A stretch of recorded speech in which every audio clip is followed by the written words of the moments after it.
Ning observed the phenomenon with his own eyes on 5 different occasions, and through other means for a total of 12 times in the last 5 years. Each time, the phenomenon lasted for maybe 5 seconds at most, but in those 5 seconds, it looked as though stars had suddenly formed in the sky and vanished just the same. Ning prepared for the worst, but nothing bad really happened any of the time at all. Nothing really happened in all 5 years. What does it really mean, Ning? Ili asked as she stood next to Ning. Should we be worried? I don't know, Ning said. I have no idea why stars would form out of nowhere in the sky. Should I take the ship to go see it up close? No, Ili said. If it's something bad, you won't be able to survive. You are mortal now, remember? What if it's that galactic will virus trying to force its way in? Ning shuddered a little when he heard that. That's what I worry about the most. I worry that the system was wrong and that the inner world can be damaged by the galactic will. He turned around to Ili and said, you shouldn't be worried though. Whatever comes your way, it will have to go through me first. I know, she said as she grasped his hand, but I still can't help but worry, both about that and this. Her hand softly touched her belly, which hadn't protruded as much despite it being 5 years since her child was conceived. I'm sure our baby is fine, Ning said. Cultivators are known to take a while to give birth to children. But 5 years? Ili asked.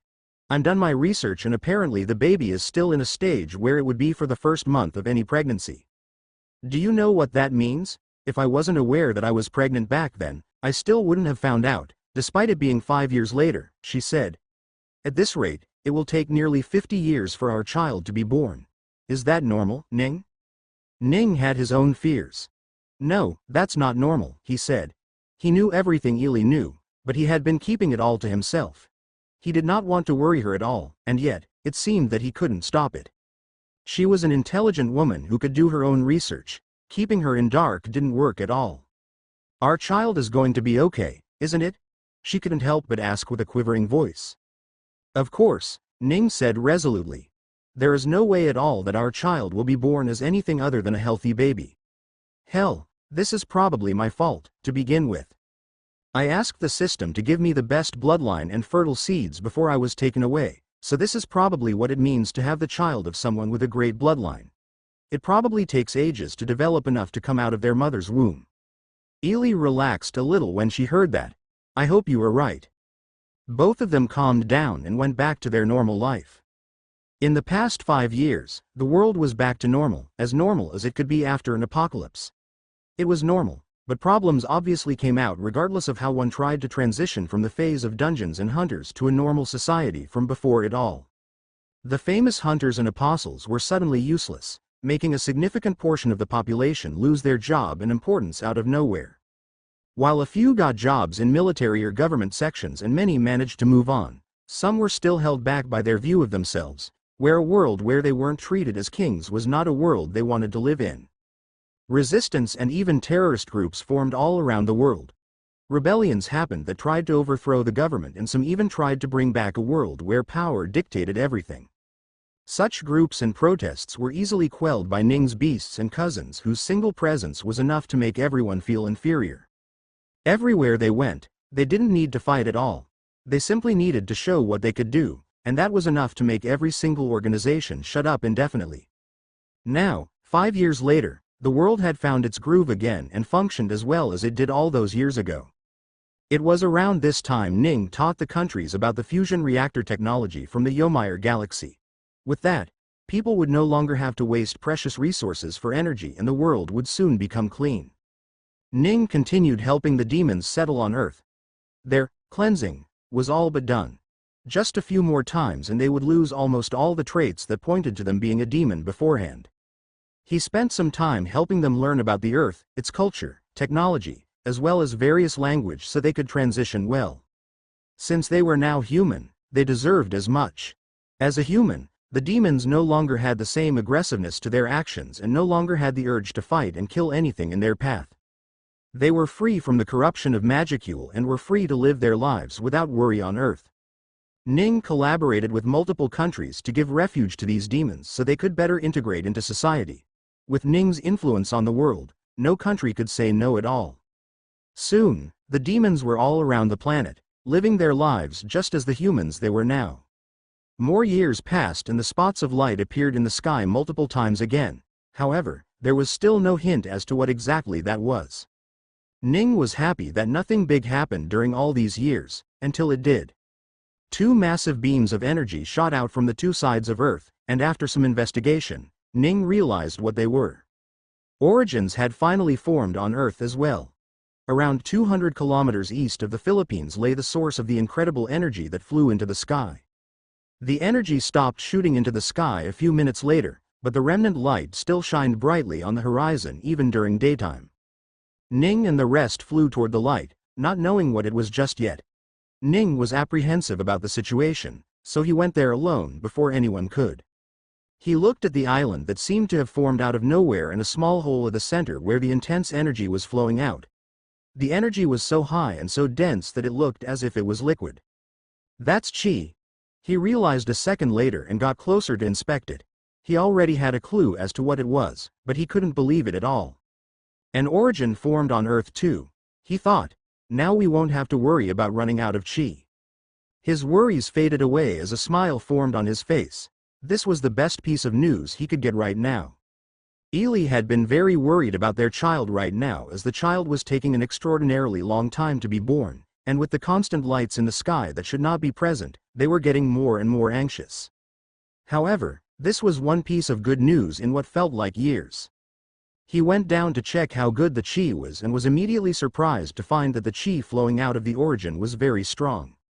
It was so strong that it was filling up Ning's sea of chi, which hadn't filled up since he came out of the other universe. Ever since he had left the dwarf universe with the single sun, his cultivation base had been too strong for the chi of this world, so even the best chi that filled his sea of chi felt very weak. However, currently, the chi felt very strong, to the point that it could rival the chi from the other universe.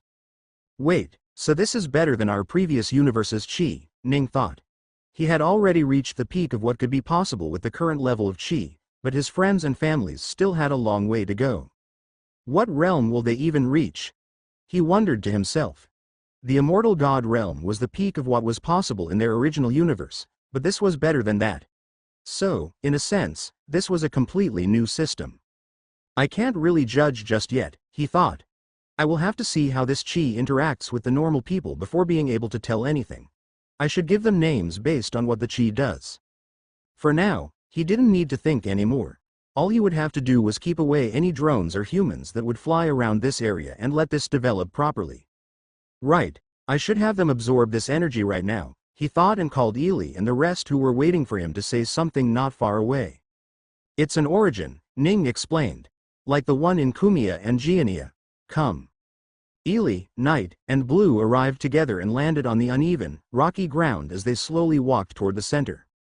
Night looked around curiously at the island that didn't look like it was destroyed recently, but from his understanding, islands usually had beaches or cliffs surrounding them. This one was just a hard surface with no tree or plant life that simply sank into the ocean on the edges. Is this an island? He couldn't help but ask. Newly formed, I believe, Ning said. The energy probably created it while it escaped from the other verse.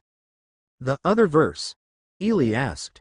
I don't know how to explain it since the system was never really clear about it either, but the energy in any universe comes from another universe or dimension, which the crack inside this small hole leads to, he said. Well, I don't think the explanation is as important as the thing itself, Ely said. She quickly brought out something from her storage and threw it into the sky. The artifact quickly opened to form a massive dome around the island that completely concealed it. It should stop unwanted visitors from gaining access to this place, she said before looking at Ning. We do want to stop people from coming here, don't we? It is a little selfish if you ask me, but why the heck not? He asked. We've earned it, I think. Good, I'll make it so you free and easily come and go from this place. Then I'll have to implement it so that the rest of us that are not here can do so as well, he said. All right, I will call Hai-Ah and Young-hee right now, Ning said. I should explain to them what this is all about. Okay, I will call my brother to come here, Ely said. The both of them released their divine sense to reach where their relatives were, but Ely's sense stopped moving before Ning's. Honey, she slowly called him. Ning reached Hai-Ah and Young-hee and called them over. Then, he finally responded to Ely. What is it? He asked. Origin. There can only be one per planet, right? She asked. That's right, Ning said. Then what's that? She asked. Ning, Night, and Blue all released their senses at the same time, focusing on the direction where Ely was currently looking at. Past the Pacific Ocean, they reached the continent of America, and past that, near the Bermuda Triangle, they saw the same thing Ely did. On a small island that seemed to exist there beforehand, a small pond had appeared out of nowhere with the light still faintly shining. People were already on their way to that location, but even without going there, Ning could tell what it was. But how could it be? How the hell is there another origin? Ning and the rest flew to the other origin in the Atlantic, not knowing what to expect at all. The only thing he could ask himself was why it even needed to exist at all. It was the same planet, so one origin was enough. Was it perhaps a timing thing where two origins were forming and ended up forming at the same time? I know too little about origins to make any sort of guess, he thought. They arrived at the next location and once again Ely concealed it with her artifact. The incoming planes and drones would soon notice that whatever light had suddenly emerged had disappeared, and there were bound to be some questions and conspiracies being thrown around. Ning thought of giving some excuse so the people wouldn't be worried later, but for now, he needed to focus on what was in front of him. Another origin. Another small pool of chi that could be used too. Wait, what? Ning shouted the moment he saw the pool of energy down below him. What's going on? Ely asked as she slowly moved closer. I can't sense the chi at all. It's like it's nothing to my senses. Me neither, Blue said. That's because it's not chi at all, Ning explained. That down there is mana. Holy shit. A mana origin opened up on Earth as well. What? Ely was surprised. What do you mean mana origin? How can there be mana and chi on the same planet? I don't know, Ning said. I'm just as confused as you. But Ely didn't know what to say. She could only hope there was nothing to worry about. Look at how much mana is coming out, he thought. It would probably make me stronger than I already am as a mage. Didn't you reach the peak as a mage? Ely asked. Tier 10, yes, Ning said. But that was the peak of the universe where the mana was coming from. In our universe, the peak of mana was actually more around, Tier 8, I think. It had a different system, so it's hard to judge. Anyway, judging by the quality of the mana, Earth is probably going to have very strong mages, very soon. Isn't that bad? Night asked. Having so many people emerge with new powers is devastating if we don't have a method of controlling them. That's not wrong, Ning said, but we can't just control people. I think it's better to not do anything, Ely said. Let people figure it out on their own. It will certainly take some time for the chi and mana to reach the countries, and for the people to experience the effect. I do have an idea on how to make people docile, in a sense, without taking away their freedom, Ning said. We will talk about that later though. For now, what should we do? I'm going to the previous origin to cultivate, Master, Blue said. It's been years since I've gotten to properly cultivate. Night nodded. Same for me, he said. Ning nodded back. Yes, go do that, he said. Then, I'll do that too, Ely said, but Ning stopped her. No, I think you should stay here for a while, he said. Ely gave him a weird look. Why? She asked. Your body hasn't been adapting to the mana as well as I would have hoped it to. Perhaps you were too strong, to begin with, so it's taking time. I want you to sit around here so the strong mana here can help you acclimate faster, he said. Once you are done being acclimated, you can both become a mage and a cultivator. Ely thought for a moment and couldn't help but agree. Sure, that sounds good. I will call my brother here. He would do well becoming a mage too, she said. Ning nodded and soon everyone was there to cultivate. Ely, Ning, Chase, and Sorless cultivated on the mana origin, while Night, Blue, Hi-Ah, and Young He cultivated on the chi origin. Ning improved steadily, with Chase and Sorless not far behind. Ely was the only one with no progress as a mage as her body hadn't adapted to the mana just yet. It took 2 months of staying in the origin before her body had adapted, after which she too started improving more as a mage. Sorless and Chase left the origin multiple times as there was no reason for them to stay there for too long. However, Ely stayed there at all times. After some time, they started approving more and more people to come to the origin. Chase's girlfriend and Young-hee's girlfriend were allowed to visit the mana origin. Ning also brought his grandmother and uncle to the chi origin where they slowly cultivated to reach immortality. Once they were immortal, Ning would have nothing to worry about anymore. Ili switched from one origin to another, while cultivating both energies at once. The others did so as well, but no one seemed to be as dedicated as her. It was almost as if she was trying to make her forget about her worry about her unborn child. However, even if it worked for the first few years, it was soon filling her with worry once again. Perhaps, the only solace here was the fact that her belly was in fact getting bigger by the year. Now, she could even tell the gender of her own child. Ning's worries were not any less than hers, but he had been able to hide them much better. He instead helped the world in the following years by helping them in a way they wouldn't have expected. The people were all agitated about being strong, but never being able to use their skills properly. So, together with the various world government, he released virtual reality technology where people could go in to use their skills. Others would work on spinning that concept however they wanted to. With that, the world would calm down enough so that Ning didn't have to worry about wars again. Nearly 50 years passed in the blink of an eye. The world transitioned so much that it was unrecognizable to Ili every time she used her divine sense to check. She had created a small hut in the Chi origin, where she would cultivate for days. There were other huts there as well, but those were usually empty. Only she was dedicated enough to cultivate for so long. Ning had gone back home since she was in closed cultivation and was spending some time with the family. It was Nji's birthday, and they were celebrating her reaching 9 years old. Nji was Hya's second daughter. Hya and Young-hee had gotten married by now and had kids of their own. They had married late, but that didn't matter much to them as a cultivator. Hya had 3 children, while Young-hee had 4. They would all be gathered in the family too, even her brother, who would be there with his wife and children. It always felt bad being around children, so Ili decided to skip this one birthday party. Besides, she was so close to breaking through as well. Just one simple push and she would fly past the immortal god realm, entering whatever it was that lay beyond it. She felt the movement in her womb and couldn't help but smile. "You want to come out too, don't you?" she asked. "But, it's not time yet. You still have to grow just a little more. You can come out after that." Ili held a positive attitude towards her child these days. She was no longer as worried, or at least she didn't appear to be. Nothing bad had happened to her child yet, and the baby had grown in her womb without any problem. Sure, it was slow growth, but at this point, that was the least of her worries. She had come to terms with the fact that it might take her 100 years to give birth to her child. Once the child calmed down, she focused on cultivation again. She cleared her to find and slowly fell into a meditative trance where she felt the gentle chi in the air. She calmly pulled it towards herself, improving her cultivation base as she did so. Time passed slowly but surely, and at some point, she lost herself to the feeling. A sudden change in the gentleness of the chi woke her up from her trance and she stopped cultivating immediately. Her first instinctual act was to softly hold her baby, but she was not in problem. She then focused on her own cultivation base, which was also not what had woken her up.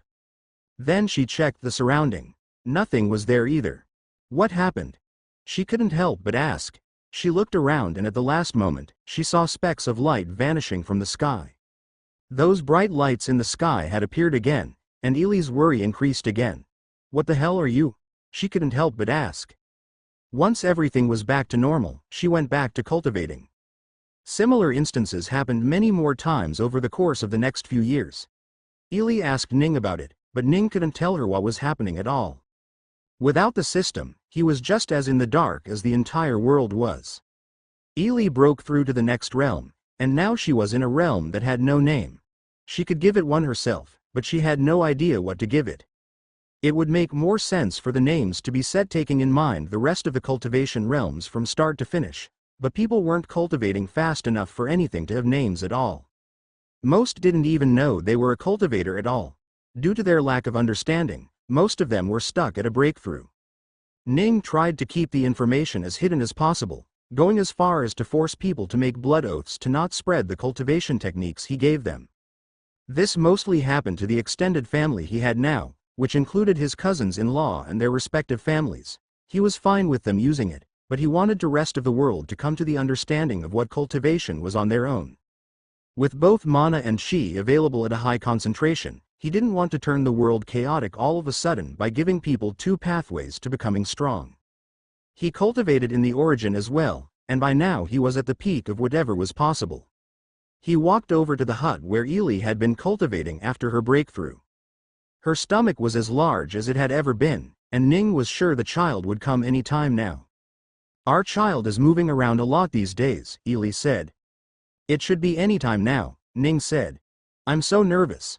I've always been so bad with children. I don't know if I can be a good father. You are great with children. Look at how many kids you've taken under you and trained them, Ely said. I was using the system most of those times. I don't know how I will do without it, he said. The sky lit up for a few seconds and stopped. When is that going to stop? Ely asked. What is that even? Ning asked. At least the chi had stopped being disturbed every time that happened, she said. I wonder if that is some sort of sign. Maybe, Ning said.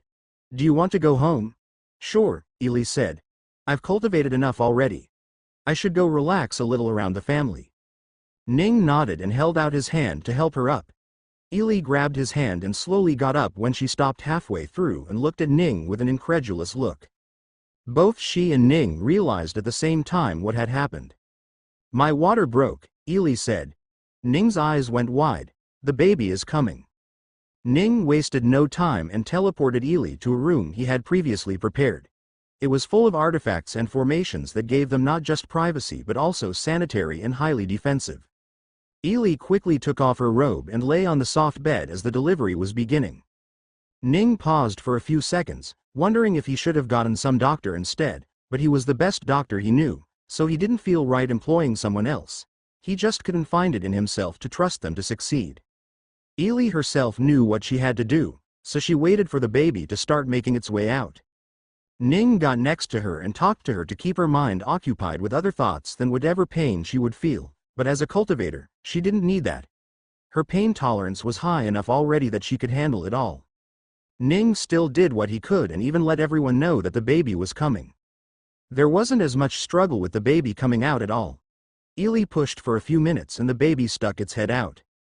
A little more and the baby was entirely out.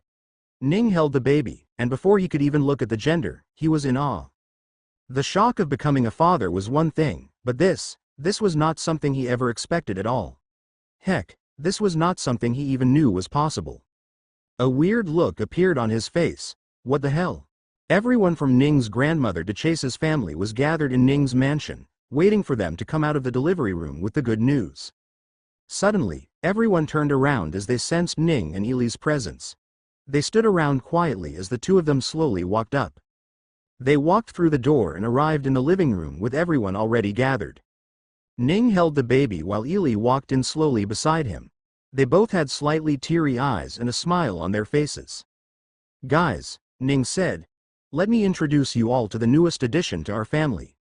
He slowly turned so everyone could see their child that was snuggly sleeping in a comfy white blanket. This is our daughter. The tiny face of the baby girl that was seen through the blanket was enough to make most of them tear up immediately. Ning's uncle was the first to come forward. Ha ha ha, amazing. Finally, he said, congratulations to both of you. Master, Blue shouted. Let me hold little miss in my hand. No, let me do it first, Sorless spoke. Ning smiled and turned toward his grandmother who was tearing up. Here, Grandma, he said as he passed along his newborn daughter to her. Bak Young-hwa couldn't help but tear up as she held her great-granddaughter. She had held many great-grandchildren and even some great-great-grandchildren already, but this was the first one she had been waiting to hold, and after nearly 75 years of waiting, she was finally here. You two have suffered a lot of mental distress waiting for this child to be born, she said. I am very happy for you two right now.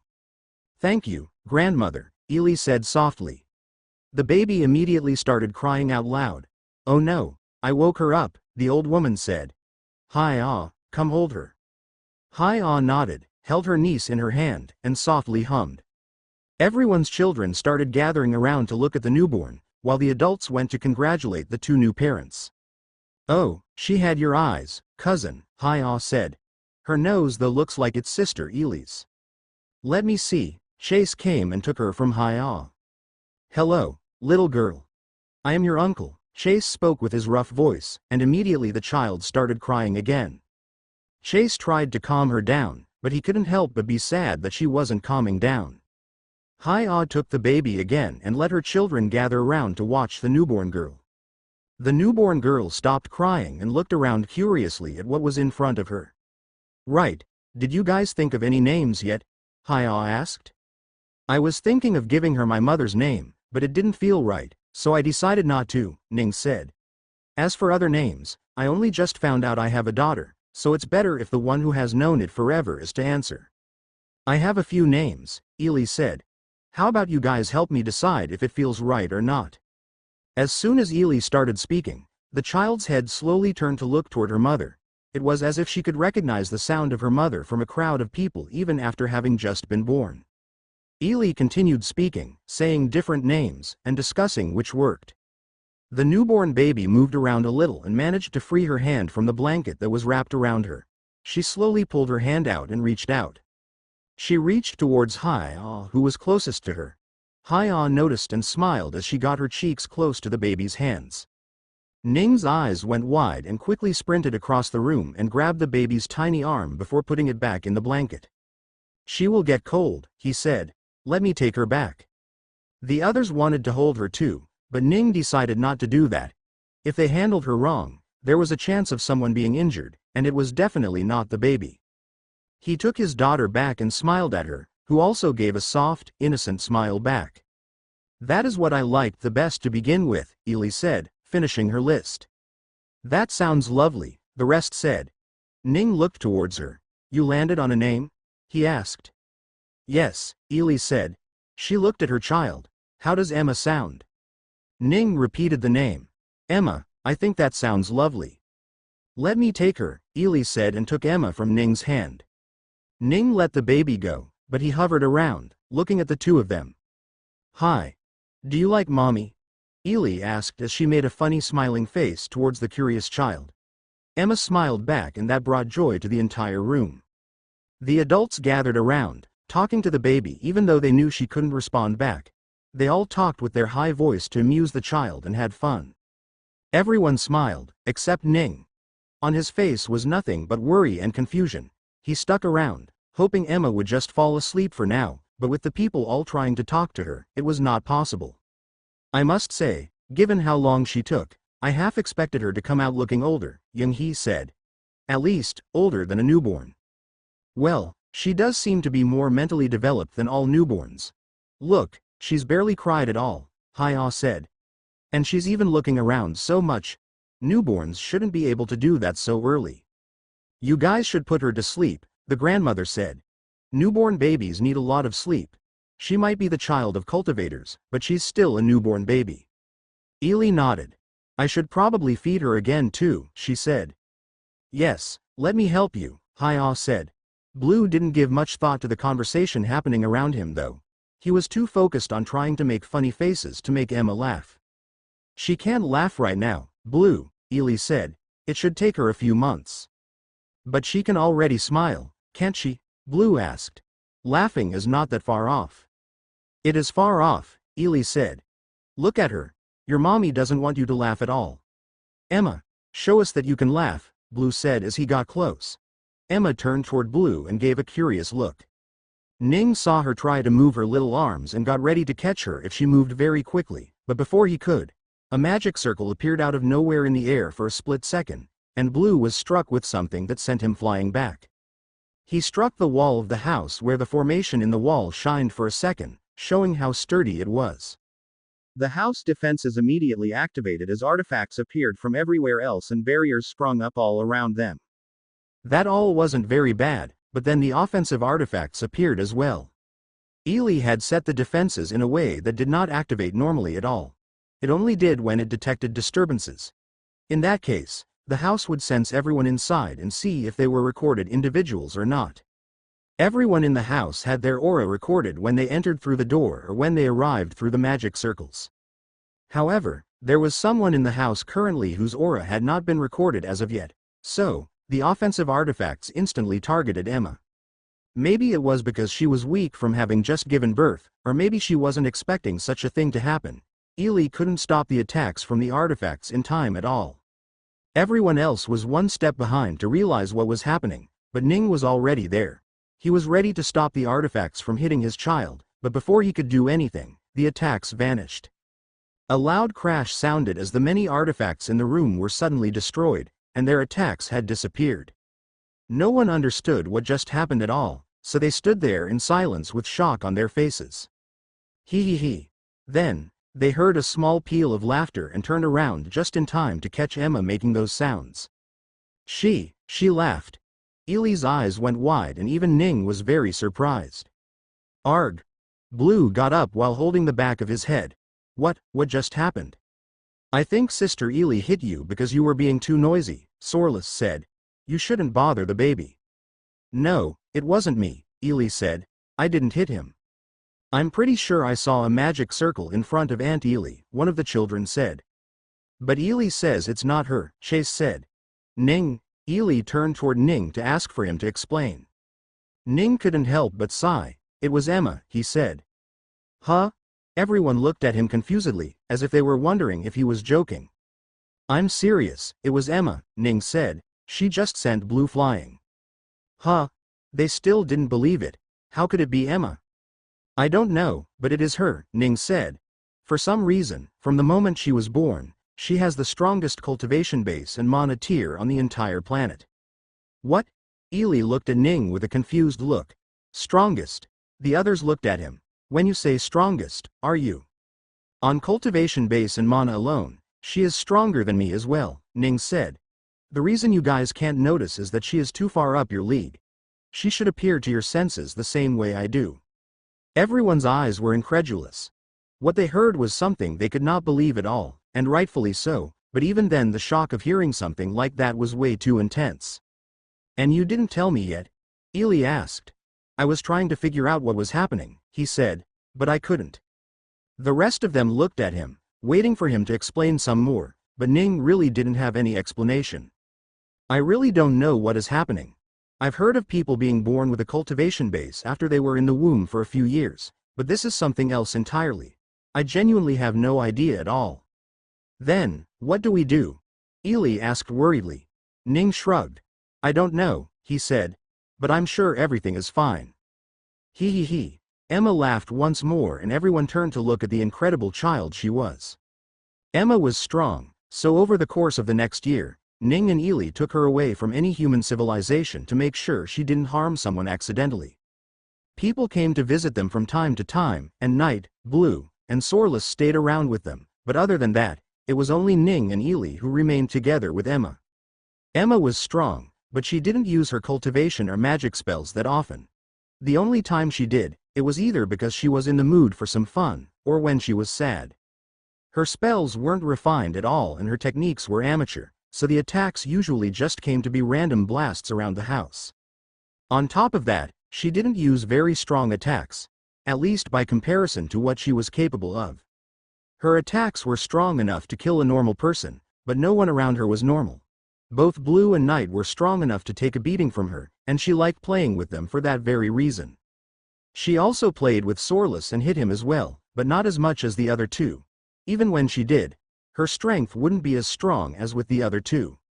Emma grew rapidly, and in just 6 months reached what most newborns would become in an entire year. Ning and Ely were worried that their child was going to continue to grow rapidly, but for some reason, she stopped growing after that. It was as if she had hit the base limit of what a cultivator needed to be and did not grow further than that. Time slowly passed and Emma started learning how to talk. She was now capable of stringing together words to form coherent sentences to ask for what she wanted. Which was either to play with Daddy or ask for milk from Mommy. She never asked to play with her mother, even though she did like playing with her when Ely did play. She simply liked her father more because Ning would play thrilling games with her, which Ely simply never could. Blue and Night would also play with her, but not to the same level as Ning.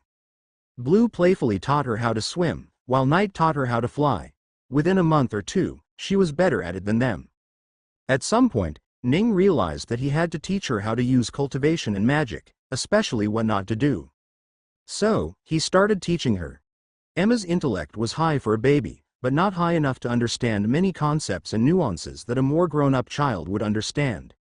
Even then, Ning taught her the best he could. No matter how long it took, he would teach her.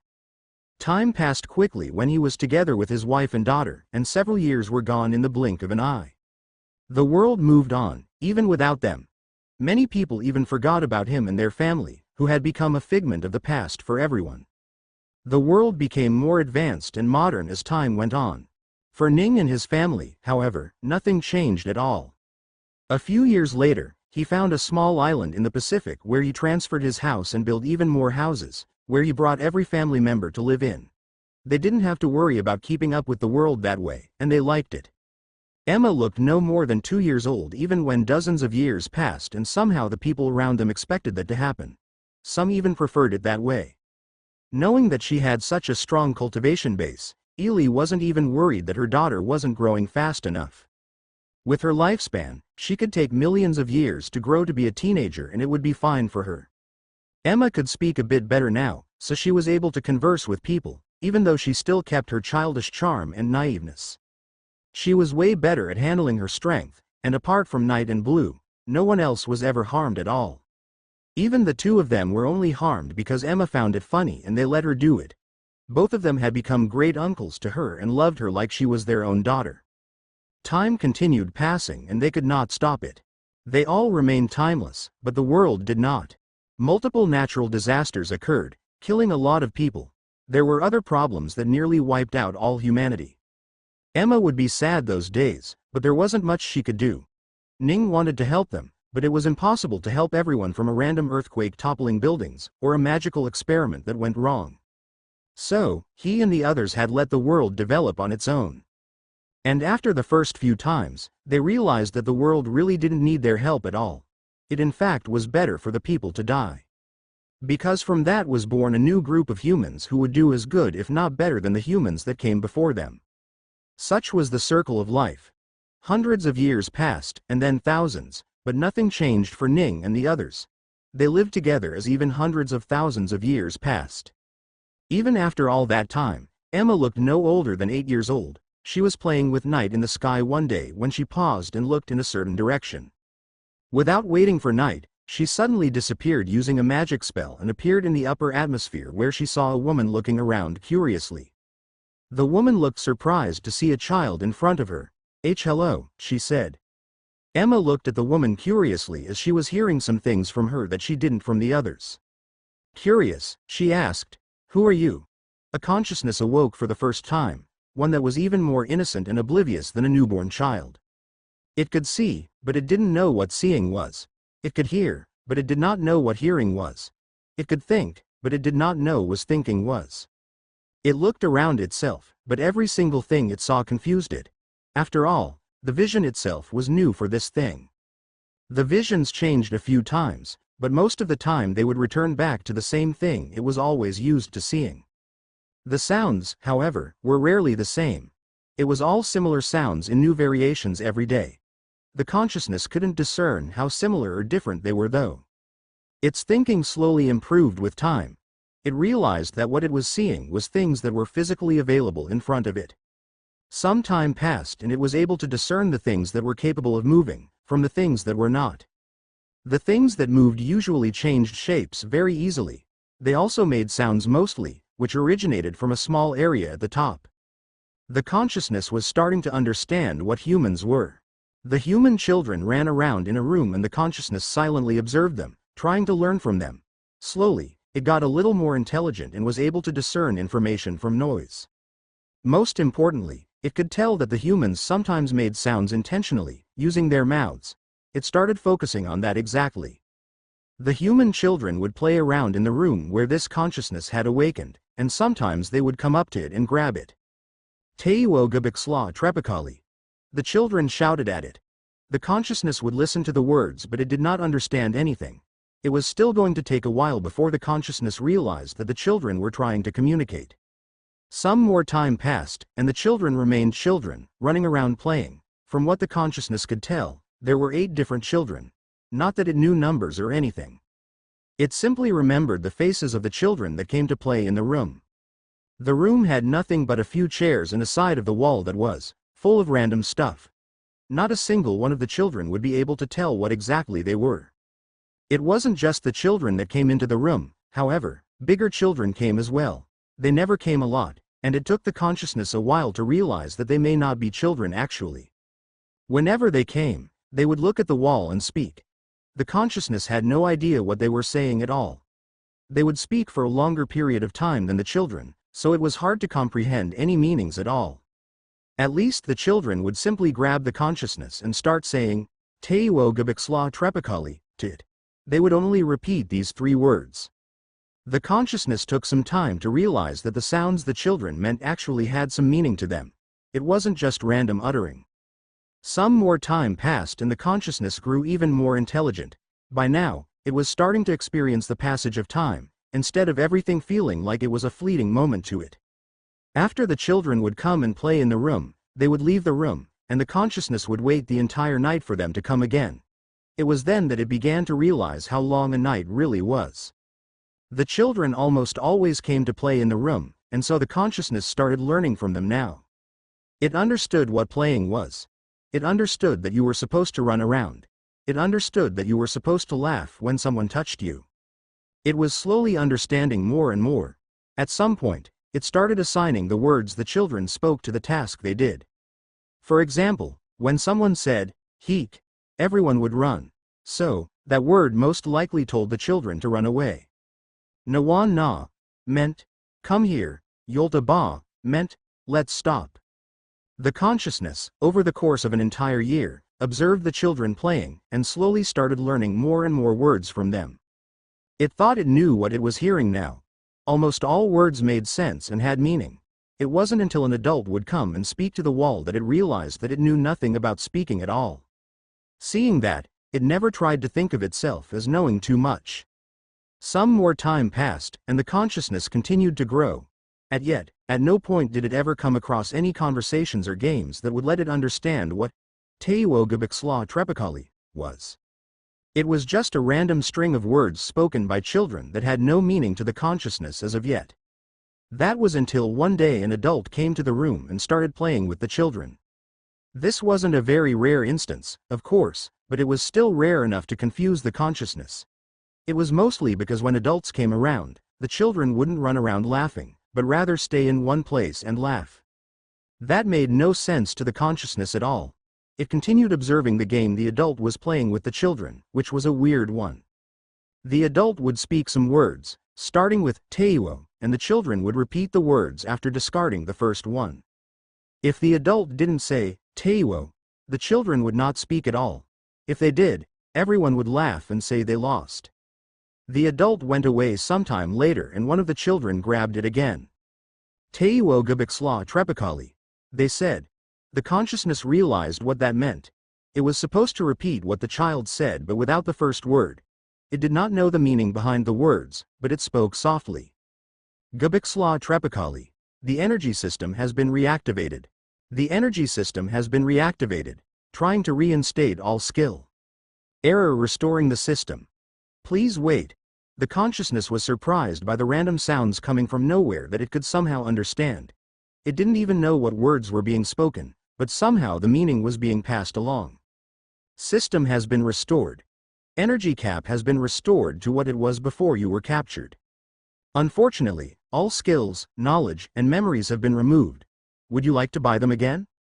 The consciousness heard the system, but it didn't respond at all. It wasn't sure it was supposed to respond. Would you like to buy your skills, knowledge, and memories again? The consciousness heard it once more, but it did not answer. Please reply, yes or no. Would you like to rebuy all the skills, knowledge, and memories that have been removed during the restoration? The consciousness finally understood what it was supposed to do. Yes, it spoke, out loud in fact. That surprised the child that was holding him. The child was surprised and they threw it at the wall. Whatever the consciousness was in crashed onto the wall, making everything in the wall fall to the ground. You do not have enough energy to buy everything right now. Please request once again the required energy. The consciousness didn't understand what that meant, so it stayed silent this time around. A woman ran into the room quickly and looked at the situation on the wall. Everything that had been kept on the wall had fallen to the ground and was now a jumbled mess. She spoke to the child that had brought her along and asked something that the consciousness did not understand at all. Would you like to buy the language? The consciousness thought for a second. Yes? It spoke. This time again, the voice came from the material it was in. You only have enough energy for intermediate language. Would you like to buy that? Yes, the consciousness said once more. Confirmed. You have bought intermediate Illyrian language. Which one was it? The woman from outside the room spoke up. I am sure I heard it just now. I think it's that one. The child pointed to a random piece of item on the floor, which wasn't consciousness at all. The woman picked it up and spoke to it.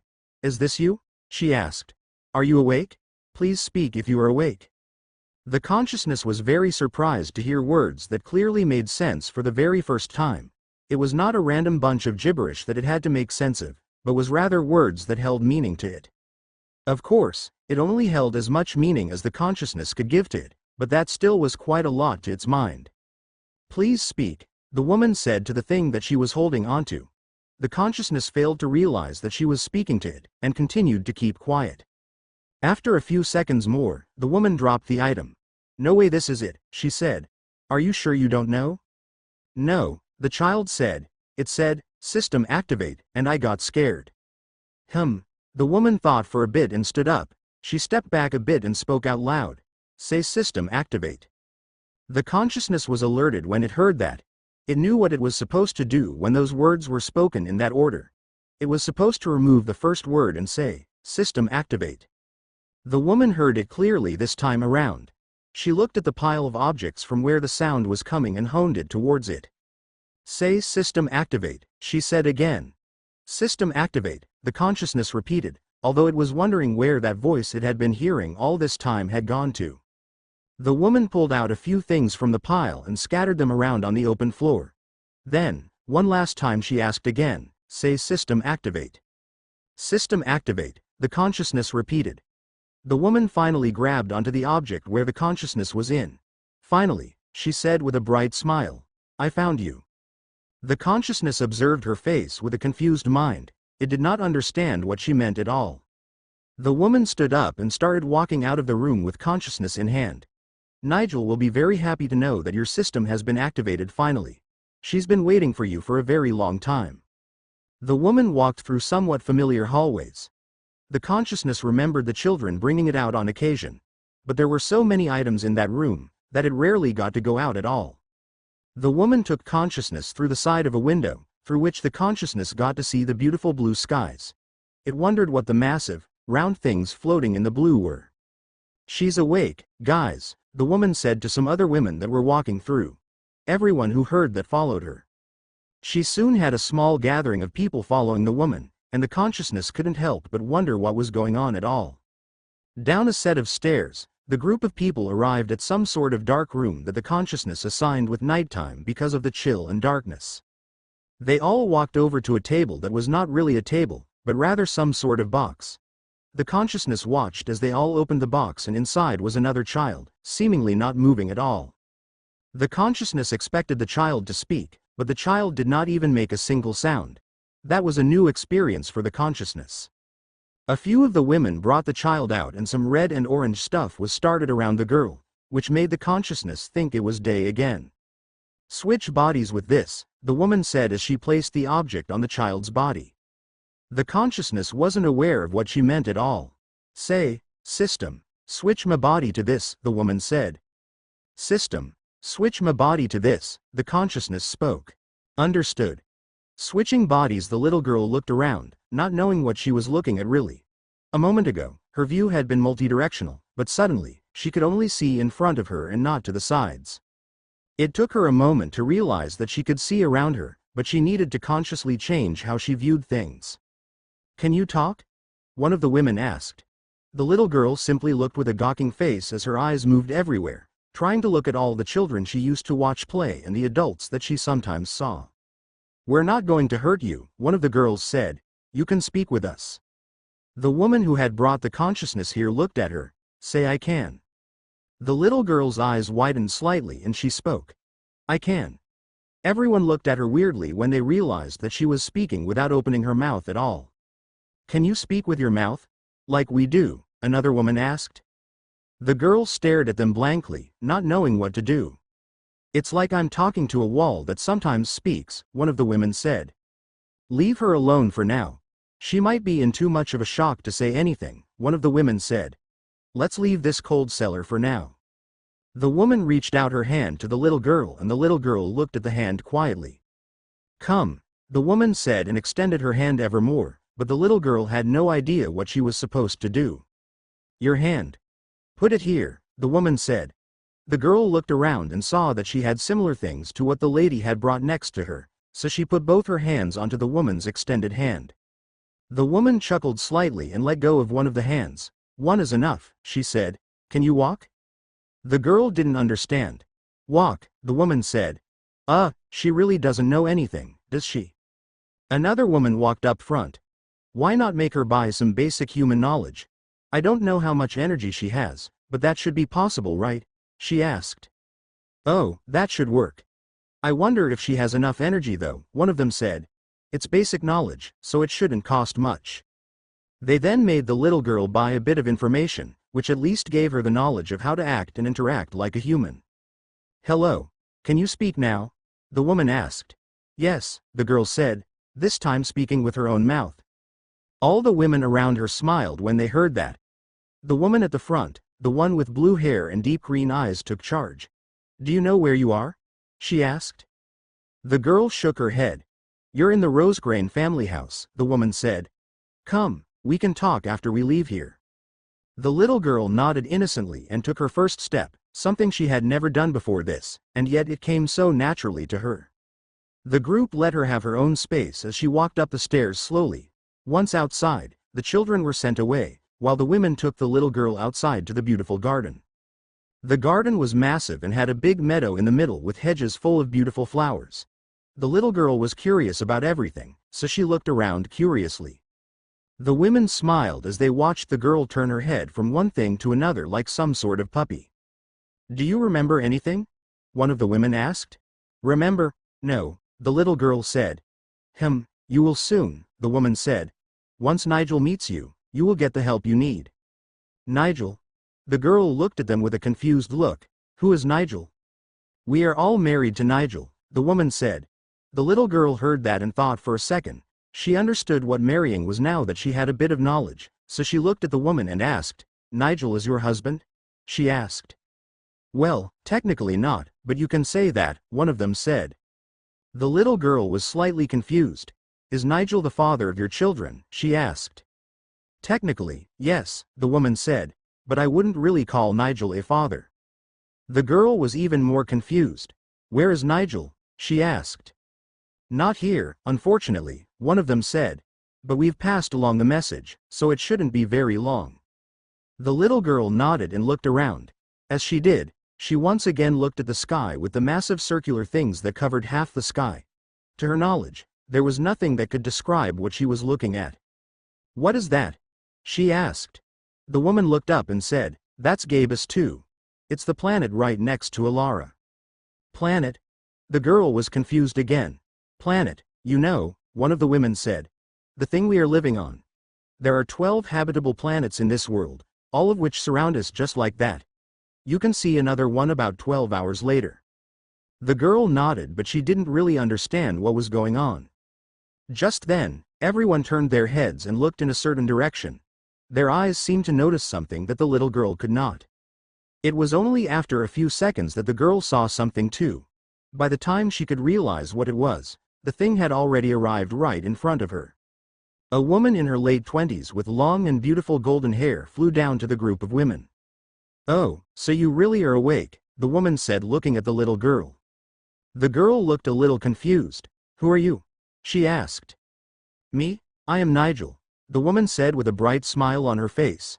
Just like you, I am another host of the energy system. The girl looked at Nigel with wide eyes, but not for the reason Nigel would have expected her to. But you are a girl, the little girl said. Nigel was slightly surprised. Yes, she said. What's wrong with me being a girl? She asked.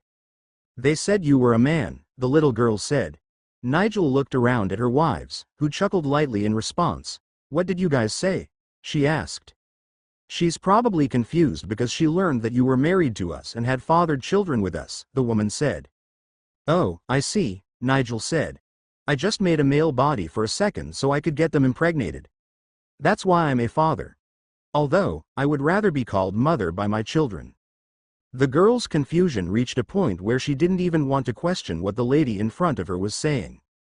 Are you not surprised that I have the energy system? Nigel asked. I would have thought you would be surprised about that. It's not every day you meet someone with the same system as yours. The girl was confused again, although this time it was words she had heard before. What's the energy system? She asked. Oh dear, we've regressed that far back, have we? She asked. Bloody virus must have experimented on you for a very long time for you to have lost all memories and understanding about everything. The girl looked at her awkwardly, wanting to ask for more answers. For starters, the energy system is a system we both have, the woman said. It is the best system in the entire omniverse as it makes you immortal and lets you travel the multiverse. The words were not something the little girl could understand, so the confusion only continued to increase more and more. Can you not understand what I am saying? Nigel asked. The little girl shook her head. Sigh, I can't explain it all to you here, she said. I'm still traveling outside. Well, the basic thing you need to remember is that you and I are pretty much the same thing. We're the same? The little girl asked. Yes, not entirely, but we are very similar, Nigel said. But, you're so big, and I'm so small, the little girl said. You can be big too, Nigel said. If you want, you can ask the system to age you up a bit. Maybe some 20 years. Ask my system? The little girl asked. Yeah, ask your system, the woman said. Okay, the girl said.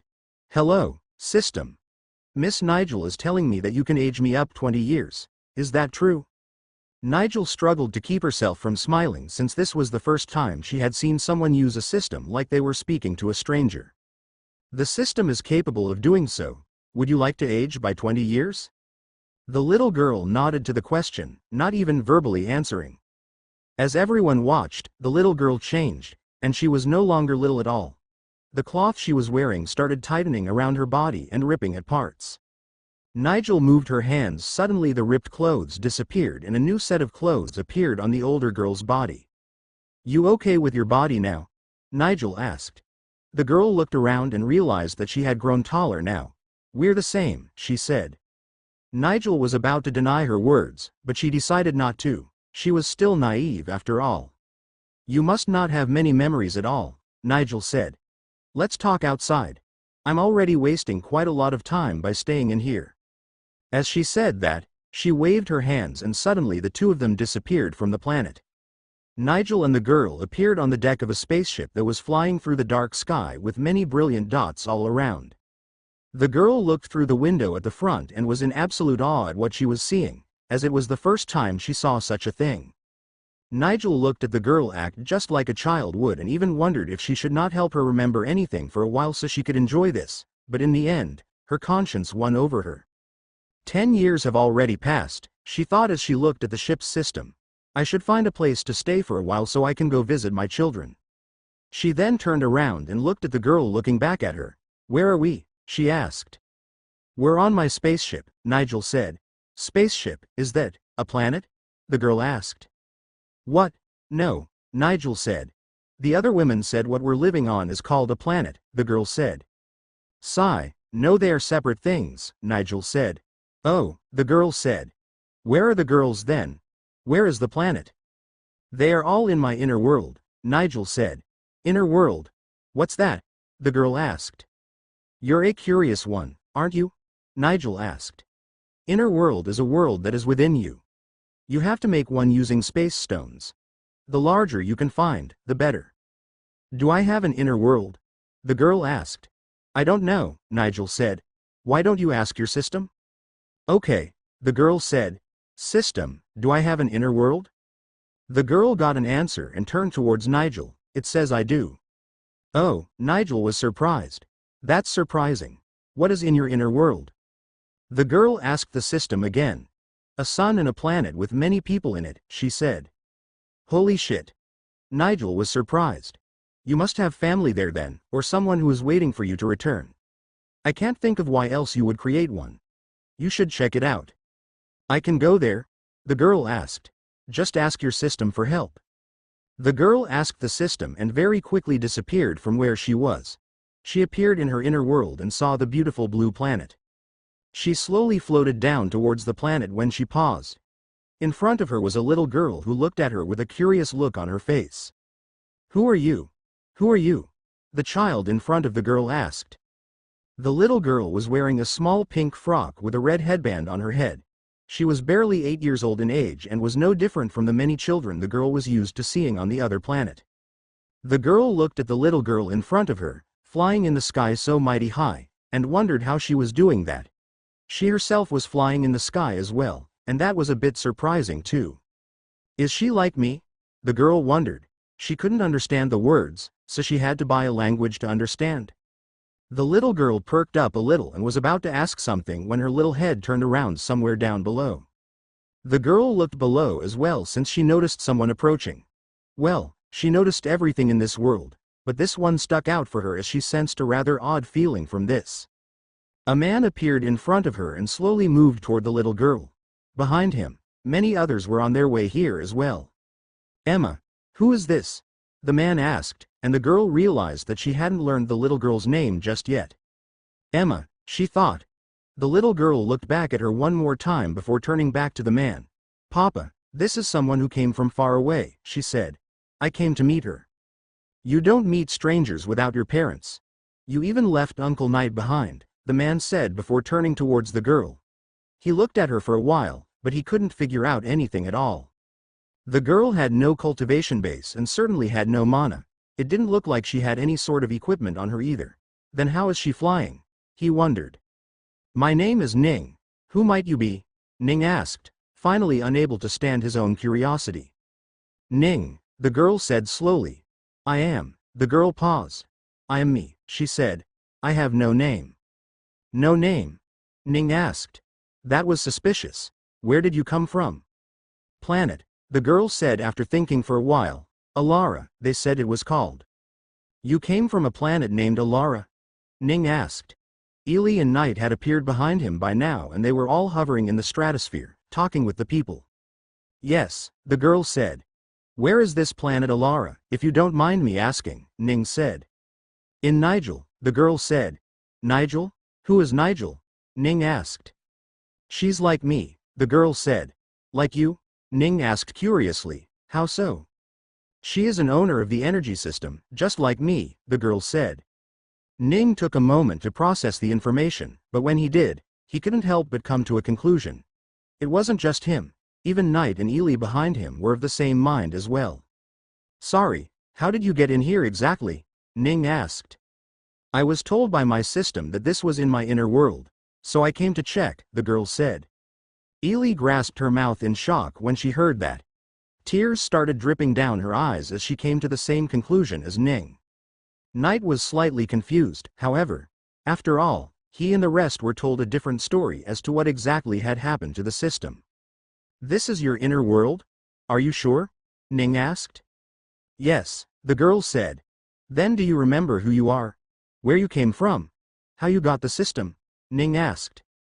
I don't know who I am, but I awoke in Alara.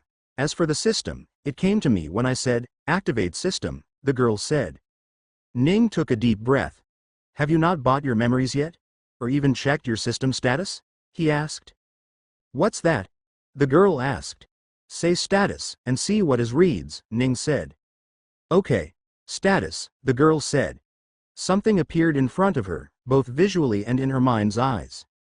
The blue panel floated in front of her with information on it that the girl could surprisingly read. Status name. Ning Ruigong Energy, 51.8 billion. Skill.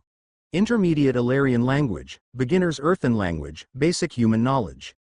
Ning, Ruigong, the girl read. It says that's my name. Ning smiled.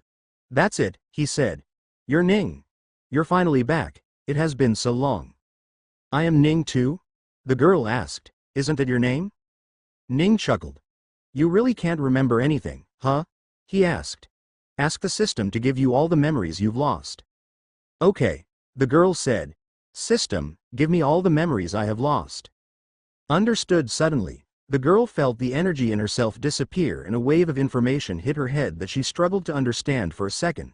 However, slowly, the information melded into her memories and become things that she had always known. She looked up at them with wide eyes and gave a genuine smile. I can't believe it, she said. Ning? Ely asked curiously. She slowly moved forward to make sure Ning had in fact remembered himself. Hey Ely, I'm back, the girl said. You're really back, Ely shouted as she moved forward and grabbed Ning into a tight hug. Ning felt his body crack, but he didn't feel much pain. He reached back and hugged Ely too. Papa, who is she? Why is Mama hugging her? Emma asked. Ning chuckled slightly, not knowing how to answer. Ely let go of the female Ning and looked back at the other Ning and Emma who were together. Emma, come here, Ely said. Emma slowly flew up to her mother and stood before her, looking at the girl in front of her. The female Ning looked with wide eyes as he realized who this was finally. This, he looked at Ely and Ning. Is this? Ely nodded. Ning, meet your daughter, Emma. Ning's eyes went wide for a moment and he started tearing up. Emma, come give your father a hug. Emma looked at the female Ning weirdly and turned towards her mother. Mama, what's going on? She asked. That's your papa, Ely explained to her. But that's my papa, Emma pointed towards Ning who was behind them. Yes, he is, Ely said. But so is that. Go give him a hug, okay? He needs it. Emma didn't understand but nodded regardless. She flew up to Ning slowly and wrapped her tiny arms around his chest. Mama said you needed my hug, Emma said as she hugged him even tighter. Ning felt the strength behind the grip and knew if he wasn't the god of this world, this body might have already died. You're so strong, he couldn't help but say. But, how? He looked towards the others for an answer, but none of them could give him any answer at all. He decided not to care and hugged back his daughter. He picked her in his arms and looked at the other two. How long was I gone? He asked. About 120,000 years, Ning said. It's hard to keep track of time when it is that long, so I don't really know if I'm right. Ning nodded when he heard that. System, how much time has passed here? He asked. 143,242 years, I see, he thought. And what about outside? A little over 42 million years. Ning's mind didn't comprehend the number for a moment and had to consciously think of how long that was. All the days he had lived didn't amount to a single million years at all, and somehow over 42 million years had passed outside. Why is he lost in thought? Ely asked softly. He's talking with the system, Emma said. Ah, Ely said, nodding to herself, before being surprised. How do? Ah, he said. He quickly let go of Emma. You guys go back for now. I'll come back in a bit. Someone's outside waiting for me. Oh, okay, Ely said and took her daughter. Come soon. I will, Ning replied. He looked at himself for a second and remembered that he was still in his female body. I didn't make this body. How many changes can I make? Ning asked the system. The creator of this body has allowed you to make changes, so you can do whatever you want with it. Great, can you change it to look like what I look like right now, please? He asked. Understood. The system quickly changed his look and dress, becoming the same as the Ning that had left just moments ago. Good, Ning said. Now, the question is Nigel really a host of the energy system? I'm not being tricked, am I? The system cannot confirm that. Ning paused. Why is that? Is it because you're incapable, or are just choosing not to? He asked. The system cannot confirm whether someone is a host of the energy system or not. Okay, let me rephrase the question. Is she a will? He asked. No, that's good enough for me, Ning said and teleported back outside on the ship. Nigel turned around and was surprised to see Ning standing there, and not the girl that had just left. Are you the same person? She asked. Hi, Ning said as he held his hand forward. I'm Ning. Nigel smiled and grabbed his hand in greeting. I'm Nigel, she said. Ning smiled back. You said you're a host, just like me? He asked. I am, Nigel said.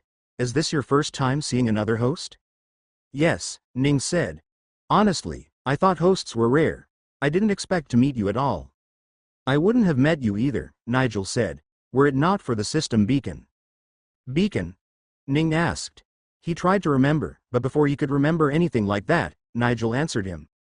When you are in a precarious situation where the system can't help you to get out of it, it sends a beacon throughout the universe, requesting help from another host of the energy system. Of course, I just happened to be passing by here when I heard your beacon and decided to come help, she said. I see, Ning said. I didn't know the system would still send a beacon when I shut it down before I was captured. Huh? Nigel gave a laugh. You shut your system down before you were caught? Yes, Ning said. Is that bad? No, it's not bad, Nigel said as she laughed. It's just that a disabled system is apparently notoriously difficult to get into, even for a universal will, not only a galactic one. They have to spend so much time and energy just trying to get it to work that some don't even do it in their lifetime. Was Byrus capable of doing it? He asked. I don't know, Nigel said. He was still working on you when I arrived, so probably not. And, I'm assuming you killed Byrus? He said. Of course, Nigel said. And I rescued you too. Thank you for that, really, Ning said. Don't mind it, Nigel said.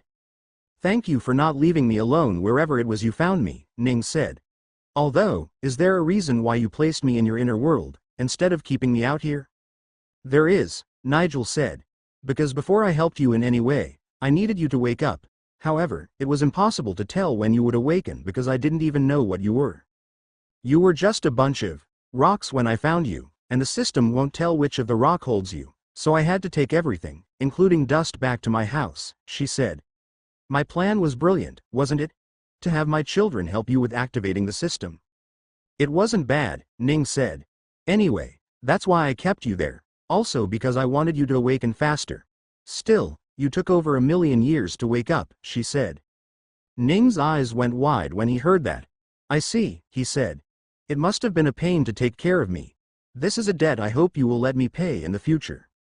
So, what do you want to do now? Nigel asked Ning. Ning thought for a bit and couldn't help but feel empty inside. I don't know, he said.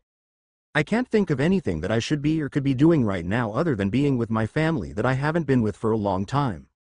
Nigel nodded. You do have to do that, but what about after that? She asked. I really don't know, Ning said. Is there anything I can be doing? Nigel shrugged. That's for you to decide, she said. Myself, I like to go find more women to be in my harem. I spend a few 100,000 years with them, and then I'm done for a while before I move on to find another one. Do you think you can do that? A harem? Ning asked. No, certainly not. I have a wife, and I'm happy with her. I also found out I have a daughter now, so that's fun too. Well, congratulations, Nigel said. Although, in that case, I can't really help you much. You will have to find out what you like and what drives you forward on your own.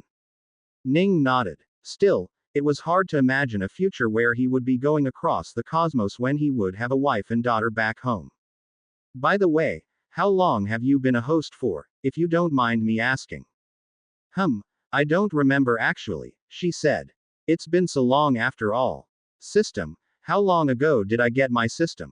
The system gave her an answer and Nigel raised an eyebrow slightly in surprise. Ooh, it's been 16 billion years already. That's a long time, isn't it? She asked jokingly. Ning's eyes went wide when he heard that. 16 billion? He couldn't help but ask. How long was that even? He hadn't spent a single million years alive, and this girl had spent 16 billion years already. Oh right. I can give you one suggestion that will make it a lot more fun to travel to various planets, she said. Forget about the unique energy on the planet before you go there, and don't ask the system for anything. The mystery and adventure of learning the magic itself are quite fun. Ning thought for a moment and nodded. He could see how that would be fun. Also, another thing is to remove all of your memories from time to time and only keep the essential ones. That way, you don't get bogged down by nostalgia and a sense of loss when you remember everyone you've ever loved and had to leave behind is most likely dead. Ning thought for a moment and felt his heart skip a beat when he realized what she meant. No, he said silently. He remembered Anya, Haisi, Aegis, and everyone else he had left behind on Geonia. His original plan had included him going back to them after he had taken care of everything on Earth. There, he would gain enough energy and bring Geonia into his inner world as well. A star, Earth, and Geonia were the three things he had intended to keep in his inner world. However, he had missed the chance for the last one. And he had missed it by 42 million years. It had been so long. Were they still okay? Were they still alive? It was such a long time that the entire solar system could have been destroyed in that amount of time and a new planet would be in its initial stage. What's wrong? Nigel asked when she saw the look on his face, one that was filled with sorrow. I had people I left behind in the other universe. It's been 42 million years since I left them, he said. Well, that's happened, my friend. It is our life, there's nothing you can do about it. There is a chance they are still alive, but I'm not sure you can go back to the other universe at all. You don't have the energy for it, she said. The universes were colliding, is it over? Ning asked. I don't know about any such events in this universe, Nigel said. I came here not long ago after all. Ning quickly asked his system and found out that the colliding universes had indeed drifted apart so much that every single wormhole had disappeared over 40 million years ago. Ning was saddened by the knowledge. If he wanted to go back, he would require a lot of energy with a lot of space stones. If he didn't have space stones, then he would require enough energy that could power a supermassive black hole. Have you tried asking the system about them? She asked. Ning shook his head, but he simply didn't want to know. There was a chance that they were alive, but there was also a good chance that they were dead. An immortal god would still die if they had to survive in the vacuum of space after their world was destroyed. Ning didn't want to learn about that at all. Do you want to forget about them? Nigel asked. Remove their memories from your mind and be done with this sorrow?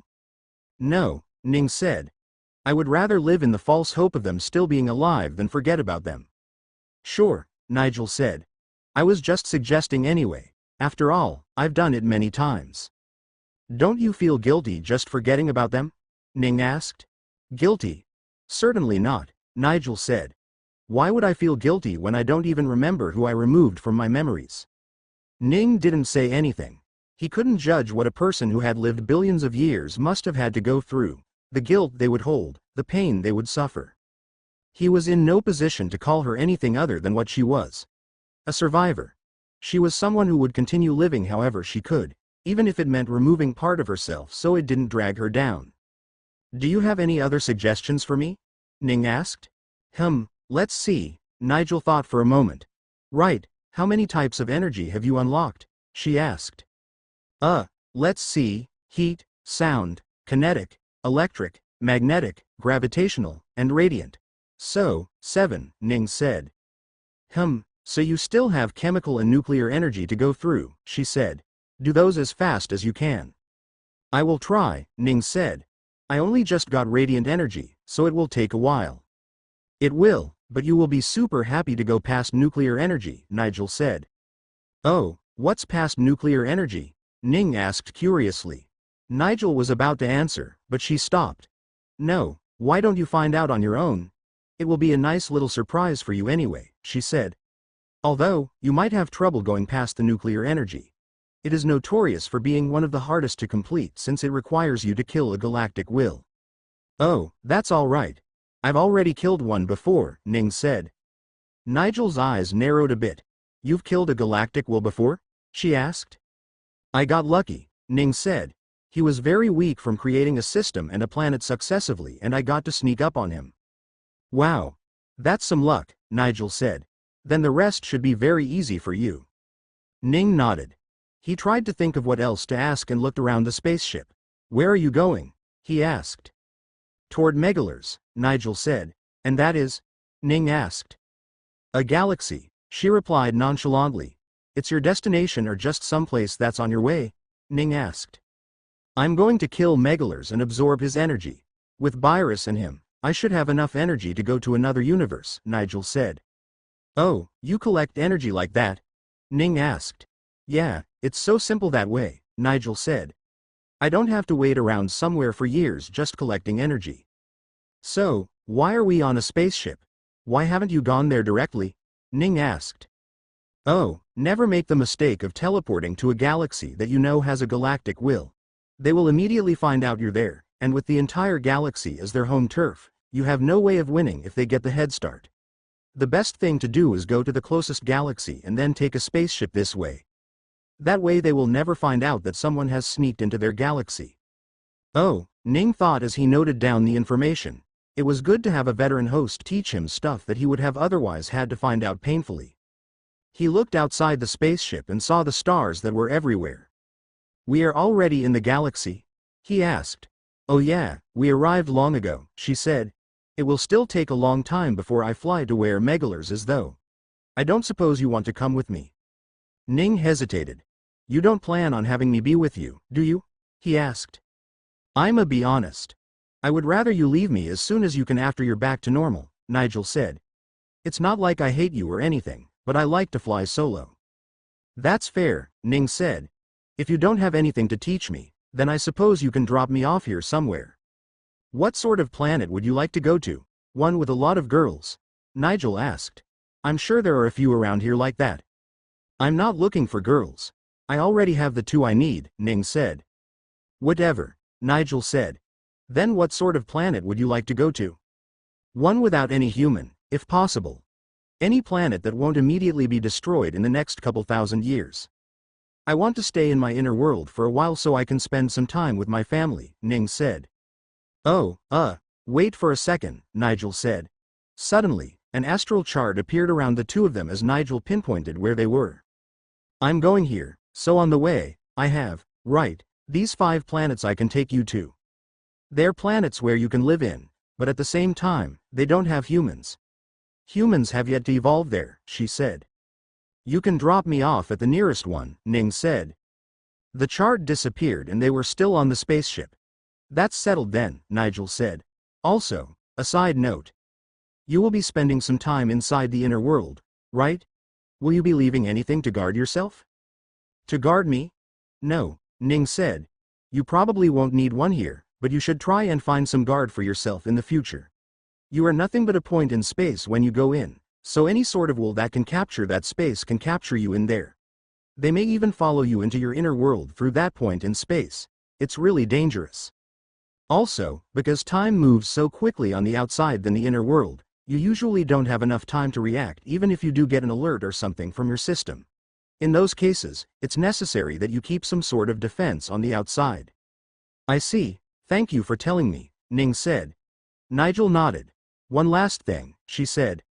"Do not absorb any energy for the foreseeable future. If that bloody will finds out we're here, he will go into hiding and I won't find him again." "I can't absorb energy here at all?" Ning asked. "That's until you kill him, right?" "Of course," Nigel said. "You are free to do what you want after I've killed him." Ning accepted that offer.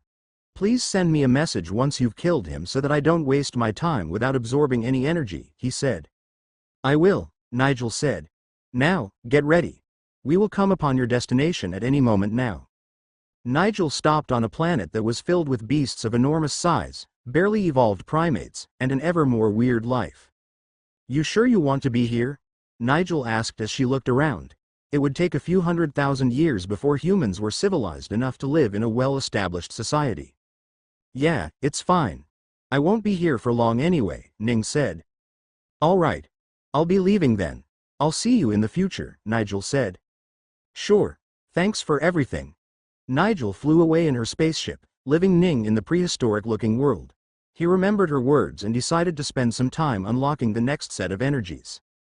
Chemical energy specifically needed him to witness a million chemical reactions. He had already started on this, but there hadn't been much to it. Ning went out and found a place where he could stay for a while. Although he didn't need to worry about that as he would be just a point in space, he didn't want to be in a place where he would either be buried or be in a volcano when he arrived back. Ning flew into the air, far enough that no change would cause him a problem, but at the same time low enough that the space he would disappear to wouldn't slip away from the planet as the further he went from the planet, the less it had its hold on it. Once he was in the perfect spot, he teleported into his inner world. He arrived in the vacuum of space, but as the god of this world, he didn't need to worry about his body freezing or dying in space at all.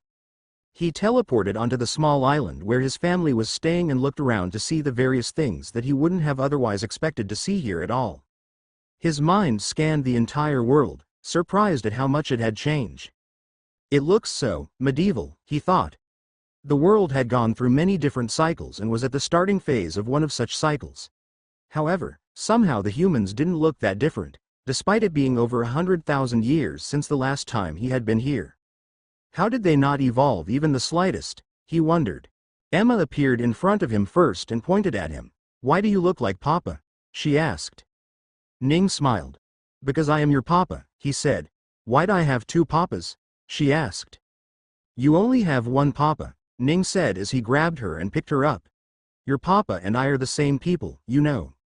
Same? Emma asked. Ely and the rest had realized that he was back as well and were walking out. One by one, everyone appeared outside, very confused as to why there were two Nings. Ning looked at the small village-sized number of people, with many that he had never even seen before. The only ones he recognized even were his grandmother, uncle, brother-in-law, and his two cousins. The rest from what he could guess were their spouse, children, and grandchildren. Hey everyone, I'm back, Ning spoke. Everyone looked confused and looked at each other. They then looked at Ning that was with them and waited for an answer. I told you guys that I have lost the system before and that I was just a normal person, Ning said. I had lied. That is the real me who had been taken away by someone powerful. We decided to lie so you wouldn't get worried. Ning looked at his own clone with a weird look on his face. He had never expected them to have lied about him the entire time he was missing, but when he thought about it, he would have done the same. He was him after all. I'm back now, so no worries, Ning said and moved on. Let's go inside, I want to hear about everything I missed in the many years since I've been missing. Everyone was still weirded out by there being two Nings, but the more they understood what was happening, the less they questioned their decision. They couldn't imagine what it would have been like living so many thousands of years knowing that one of them was out there being tortured by what could only be considered a real god. At least you are back now. You can live here happily with us, his grandmother said. Ning smiled. He was happy that his grandmother was still alive. He would have expected her to be, but reality still made him quite happy. His uncle was there too to talk. Ning met with his cousins-in-law who had some idea about his system, but not enough to make them understand what exactly they were witnessing. He talked a bit with Chase and her wife, as well as the children before everyone returned to their own place, leaving Ning and the rest alone. I'm sorry they had to lie to you too, Ning said as he looked at Blue, Night, Sorless, Safandra, and the rest. Safandra seemed to not be as intelligent as she once was, and the other three spirits were in an even worse situation. They had lived hundreds of thousands of years without any spiritual energy to use, so any abilities they did use only made them worse. He decided to buy some more spirit spaces and have them restored in there for a while. You don't have to be sorry. I'm just happy you are back, Master, Blue said. Sorless nodded as well. He was big now, looking like a middle-aged man if anything. Ning was still the same, not speaking at all. He only nodded and said nothing. Ely looked towards him and asked, Do you want us to tell you everything? Can't you just learn everything from him? Clone Ning nodded. Yes, that will be quicker and easier, he said. Ning thought for a moment and nodded. Very well then, he said. System, link our memories. The system linked Ning and his clone, which was truly just the ring he was wearing. Once they were linked, Ning took the ring and changed his body back to his original one. Suddenly, he felt a strength that was unusually strong and understood that his body had grown quite a lot in the past 100,000 years. Emma looked worriedly when she saw what had happened. What happened to Papa? She asked. Nothing, Ely said. Look, Papa's back. Ning smiled lightly as he remembered everything he had done, every feeling he had felt, every memory he had made. Every single experience was his, and to him, he was the one that had done it all. We will leave you alone for now, Master, Night said and walked out of the house. Blue, Sorless, Safandra, and the rest left as well. Ning nodded as they left and turned back towards his wife and daughter. You love Papa, don't you? He asked as he took Emma from Ely and held her in his embrace. Give Papa a kiss.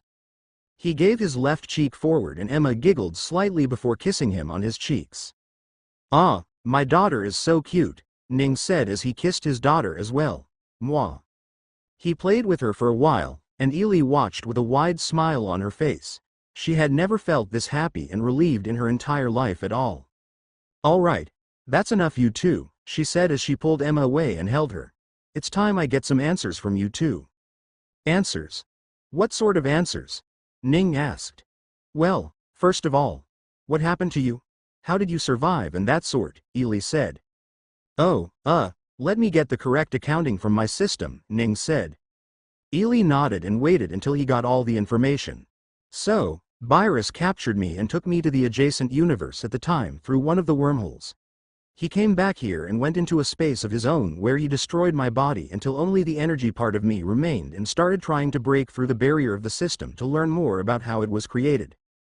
Before he could learn anything, however, he had to enable the system so he had an easier time. He could learn something while it was disabled, but it would be highly limited. So, he spent most of his energy trying to learn about it. He spent over 40 million years trying to do that very thing, Nings said.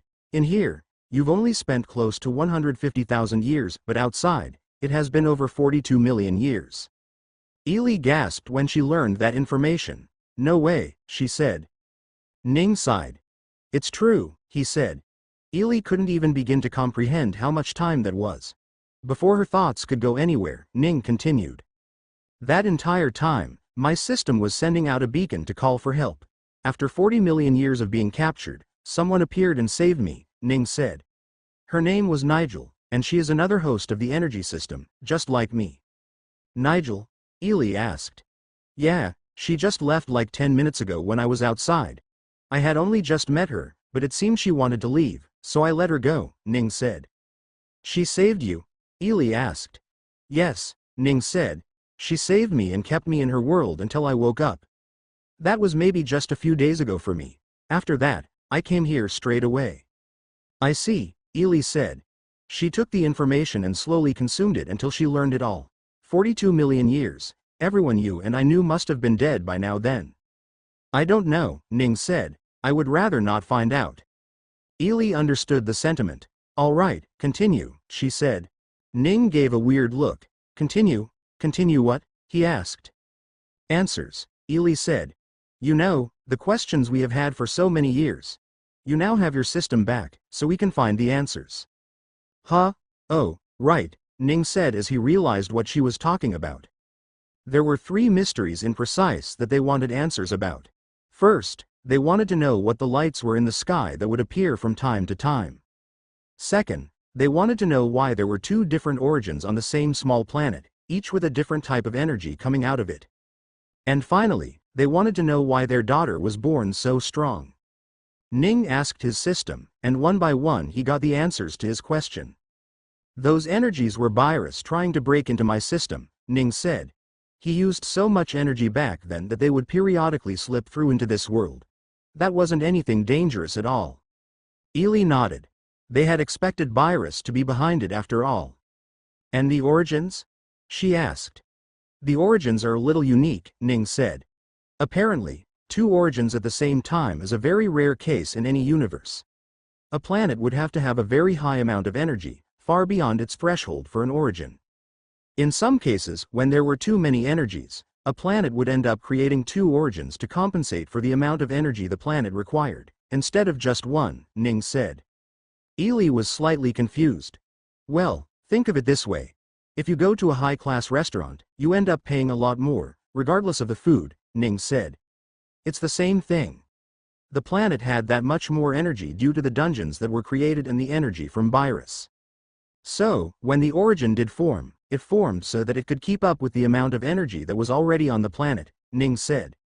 As for the reason why there are 2 different types of energy, that's simply a matter of luck. Earth got lucky and happened to form 2 unique origins. So, Mana and Chi origin forming was just a coincidence due to the high amount of energy on the planet when the origin was starting to form? Ely asked. Yeah, that's about right, Ning said. Such a thing is even possible, huh? Ely asked. Yeah, but it is extremely rare, Ning explained. At least we have an explanation now, Ely said. And what about her? Ely held Emma in her lap and asked.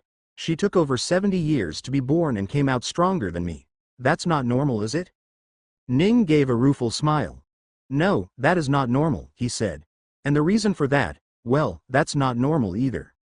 Ely frowned. Is it bad? Is something wrong with our child? She started to worry. No, nothing is wrong with her, Ning said. Although, you can judge it for yourself once you hear what is happening with her.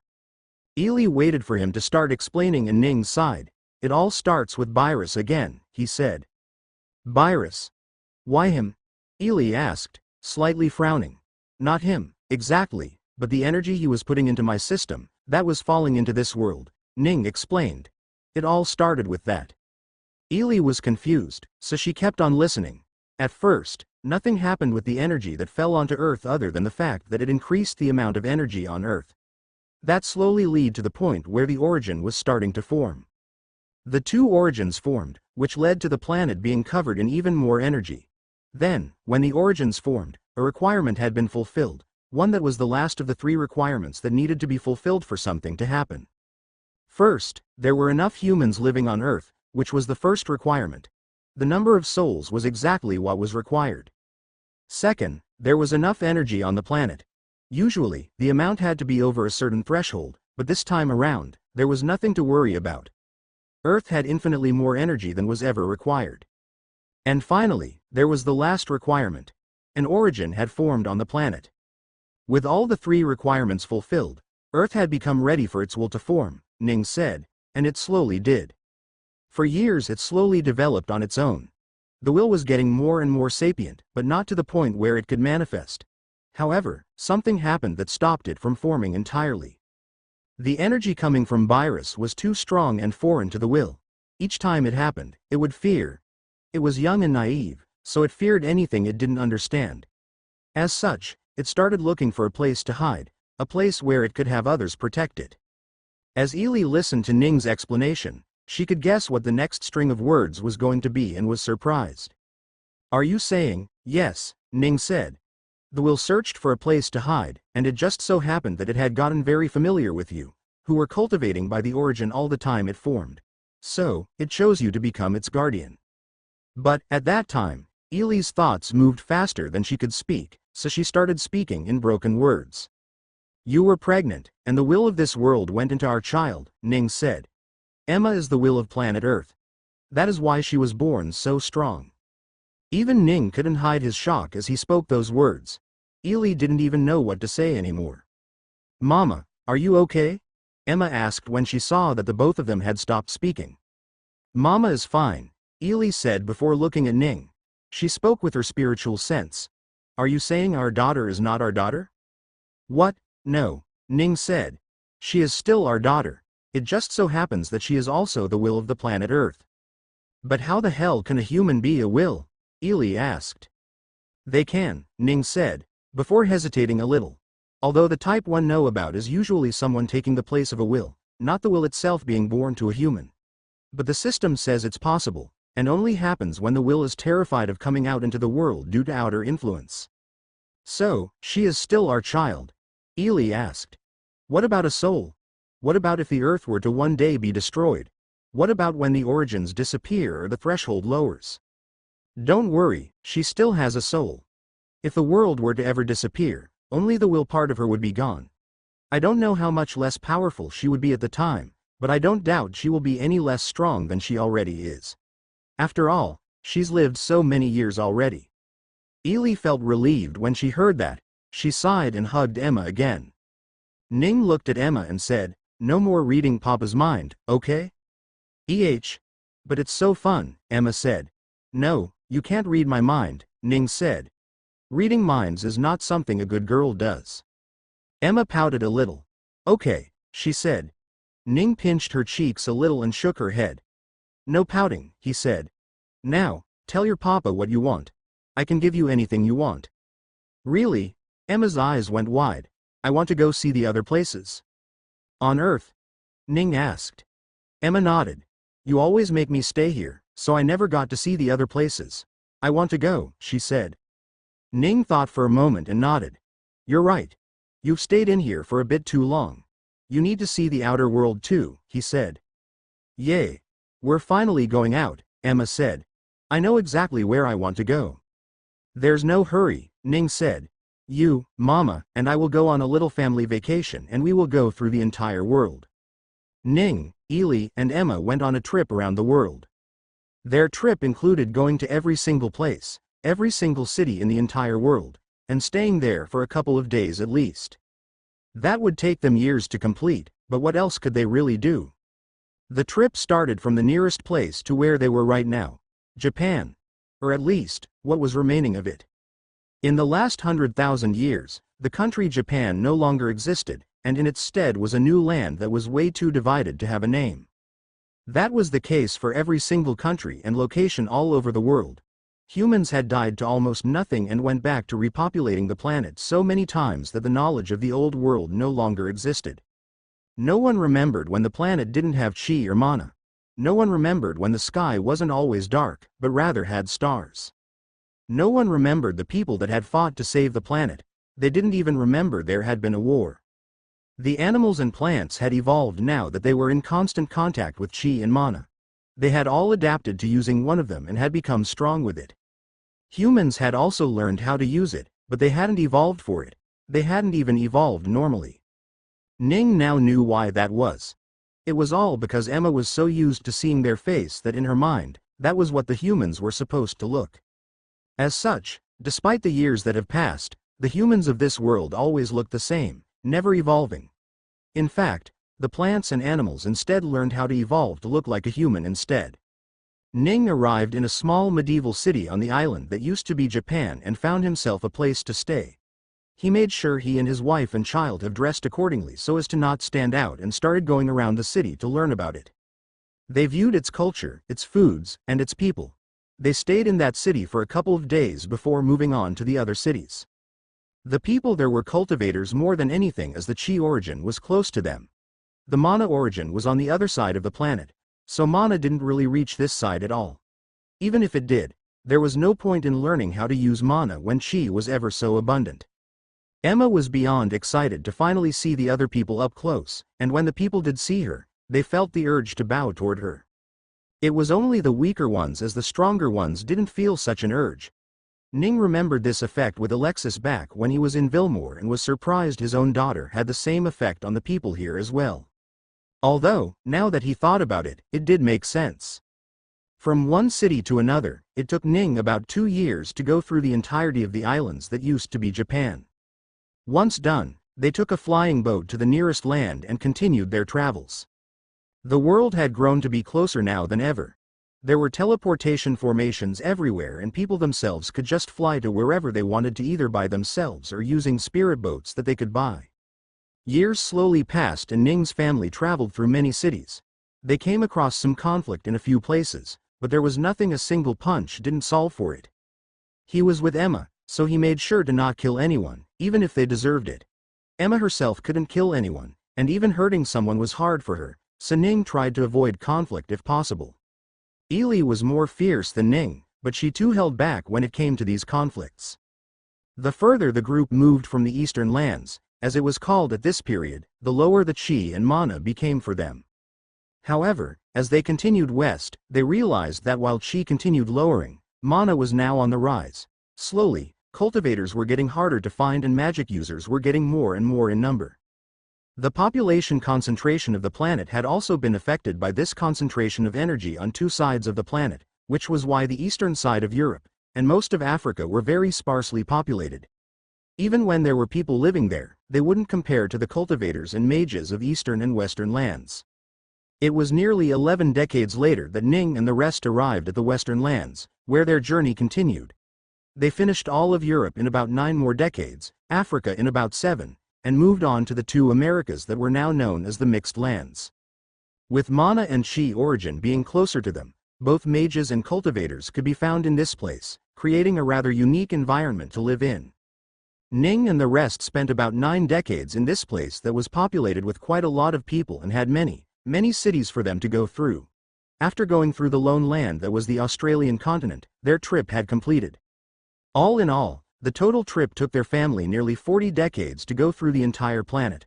4 centuries was enough for the planet to have changed again for them, but that was enough for them.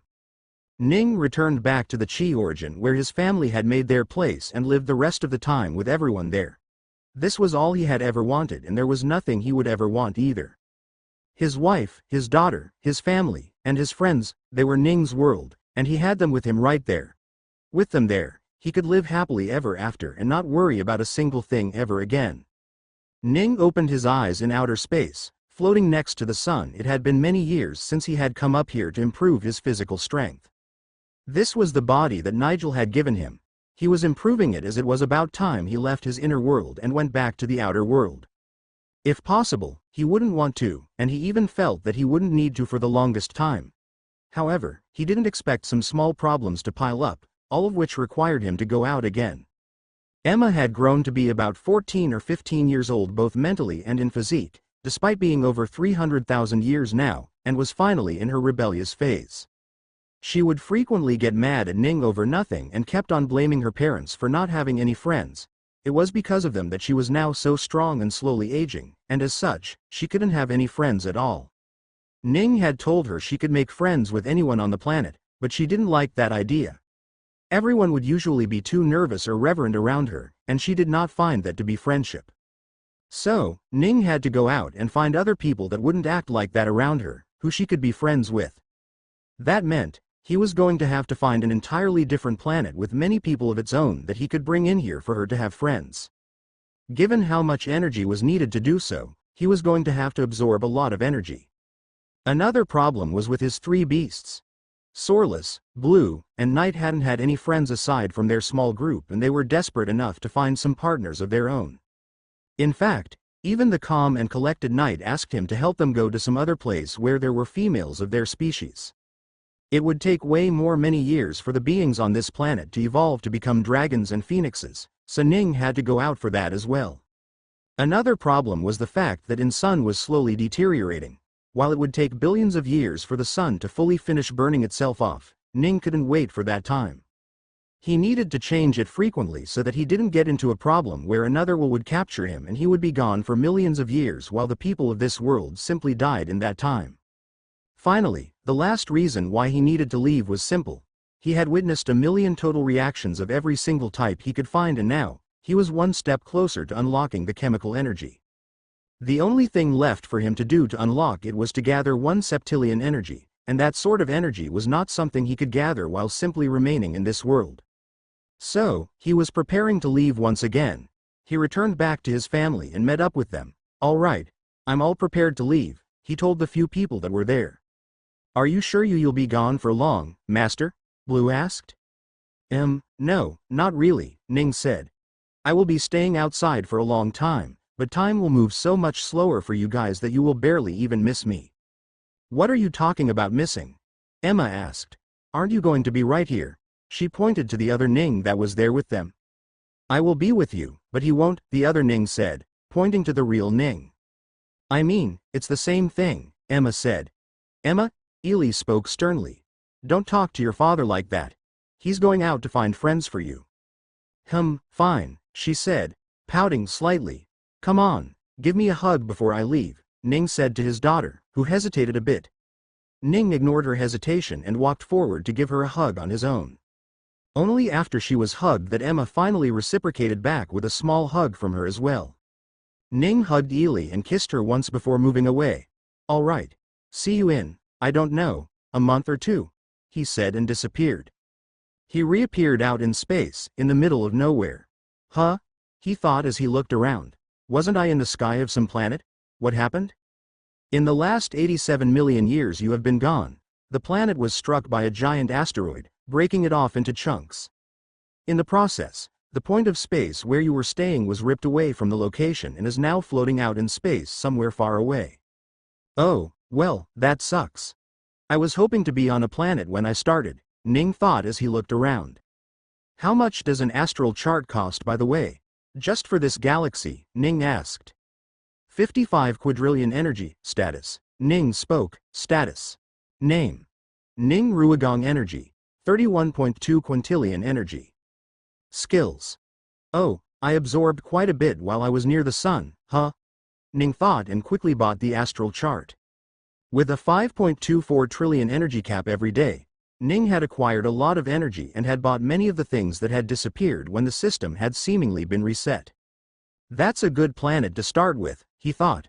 "I haven't seen that type of energy since Genesis. That should be fun." Ning closed the astral chart he had just bought as he figured out where his next destination was going to be. "Do I waste my energy?" he thought for a moment. In the end, the amount of time it would take to fly to his next location would take him a long time, so instead, he decided to simply open a portal to that location. Let's go on a new adventure then. Ning arrived on a small island somewhere on a planet called Astoria. He had absolutely no grasp of anything about the planet aside from its name. After all, right after arriving, he had asked the system to remove any knowledge he might have had about this place, its people, and its power. Ning looked around at the island that had a few coconut trees, but other than that, the island was a small one with nothing really in there at all. What do I do now? Ning wondered. Of course, he could fly around the world in a matter of seconds, but he didn't feel like doing that. He was on an adventure, and as Nigel had said, it was better to experience it all by yourself, without using any of the system's help. I really should do that, Ning thought. He created another body next to him, one that looked just like his. However, unlike the other bodies he didn't give this one anything else aside from making it acclimated to every single energy out there. The only thing he added was a slight talent in everything. Not a whole lot to not have to work for it, but enough so that he wasn't trash. How much energy do you think this body can handle? Ning asked. About 200 quintillion. Ning was surprised. That's more than I would have imagined. Are you sure? He asked. Yes. All right, I guess that's something, Ning thought and switched bodies. He took back his other body and was now on the island, waiting around with a weak body. Did I make a mistake? He wondered. Should I have maybe changed my body after I arrived in a place with civilization? Ning wondered if he should just teleport away, but that felt like cheating, so he didn't. He looked out into the deep blue ocean with not a single thing in sight. His new body had nothing in its stomach, so Ning felt incredibly hungry. Ugh, that's such a bad feeling, he thought. It had been so very long since he had felt the hunger of this level. I should eat the coconut, Ning thought and turned towards the coconut trees. He went close and searched for some coconuts that might have dropped to the ground. He did find a few, but, wait, those aren't coconuts, he thought. The tree looked like a coconut tree, but the fruit most definitely was not. Ning looked at the fruit and instead of being something that had an outer shell that needed to be cut through, it looked like this fruit was something that one could eat just as it was. Just by the touch, Ning could tell the fruit was incredibly soft and it felt like it could tear at the slightest touch. He could also tell that there was a lot of juice inside, which would definitely help him stay hydrated in this ocean. Ning tried to puncture the fruit with his fingers, but he found that the fruit was rather elastic. No matter how much he tried to puncture it, the shell would simply stretch, but nothing would get torn as he expected. Damn it, I can't open it, Ning thought. He tried some more, but his fingers started hurting instead. Screw it, he thought. Let me find something sharp. He looked around for some stick he could use to poke, but there wasn't anything like that there. These not coconut trees didn't have any branches in the first place. Ning then looked for some stones, but it was more sand than anything in there. Damn it, he thought. He thought of what he could use, aside from everything else he had in his storage at the moment. Opening the fruit itself was an adventure, and he didn't want to ruin the experience. What is sharp in an island? He thought as he looked around. As he searched for things, he realized that he was surrounded by the ocean. While he wasn't sure how dangerous the ocean was exactly, he was sure there would be fishes in there that would have died and most likely been swept up by the tides to this island. He would have to check the shorelines to see if there were any dead fish. More importantly, he would have to see if he could find some sharp fish bones he could use to puncture this thing. If he could, that would be definitely amazing. Ning walked around the island and was surprised that it took him longer to go around than he expected. He searched for fish or fish bones the entire time or even anything else that was hard and sharp, but he didn't seem to have any luck today. Damn, am I going to have to give up on my systemless adventure on the very first day? He wondered. That would be incredibly sad, but Ning didn't know what else he could do. He definitely didn't want to go around hungry any longer. He walked around, slightly depressed for a bit more when he stopped in his tracks as he saw something. Something long was moving along with the foamy waves on the side of the beach. It moved up with the waves that hit the beach and would get dragged back toward the ocean. It did that multiple times, but the object remained in the same place overall. Ning's eyes went wide as he couldn't imagine his luck at all. A sword? He shouted in disbelief. There was a sword in front of him. It looked rusty from what he could see, but Ning didn't worry about rust. As long as it could puncture the fruit in his hands, he would be very happy. He ran up to the sword and got down to pick it up. However, when he tried to, he nearly broke his spine because of how heavy the sword was. The waves still moved the sword around as easily as if it were made up of styrofoam, but to Ning, it held the mass of 1,000 elephants. What the hell? Ning stepped back and looked at the rusty-looking sword that floated up and down the beach on the water. What is going on? He wondered. He tried once again, and it once again appeared so very heavy. Why the hell is this rusty sword so? Ning paused. He looked closer and noticed something that he hadn't noticed before. Wait, is that rust? He thought. The sword had a rusty color for sure with a cracked surface, but now that he was looking at it, that didn't look like rust at all, more like, well, he couldn't tell. The closest thing he could think of when seeing it was dried mud. Is this sword made up of mud? Ning wondered. Why is it so heavy? He wondered if it was like with chi artifacts, where it had to be refined before being properly used. I'm too hungry to care right now, he thought. He brought the fruit next to the sword and tried to cut it open. The fruit opened in a clean slice and the juices inside started spilling out. Ning quickly placed the cut in his mouth and started drinking it. As he drank, he found the fruit's juices to be so very tasty. It was such a refreshing drink that he didn't think he had drunk anything like that in a very long time. He drank till his belly was full and burped a little. He chuckled at his own burp as he hadn't done that in thousands and thousands of years per his memory. Once he was full, he sat down and looked at where the sun was in the sky. As he watched, he noticed a moon in the sky as well. Oh, that looks quite big, he thought. The moon was either bigger or closer to the planet than it normally would be on other planets. He sat there for a while, wondering what he was to do next. Just then, he felt something in his body. Some sort of discomfort from what he could tell. What's happening? He thought as he held his stomach. Something was definitely with him. Just as he thought that he realized what was happening. He needed to go take a dump, but I only ate, Ning thought worriedly. He quickly ran off to one side to relieve himself, only to notice that nothing solid was coming out at all. The juices from the fruit he had just eaten were coming out as it was, completely unabsorbed by his body. Once done, Ning covered it with some sand and walked away. Did I not get anything from that? He thought to himself. That wasn't right at all. He wasn't feeling hungry and neither was he feeling weak at all. If anything, he was energized, despite everything going to waste. Maybe it didn't go to waste, Ning thought. He must have acquired something from the fruit, not nothing. He waited to see if that was just a feeling, but it became quickly apparent that it wasn't. He really had received all the required sustenance from the liquid. The sun slowly started going down, and Ning couldn't find a way off the island at all.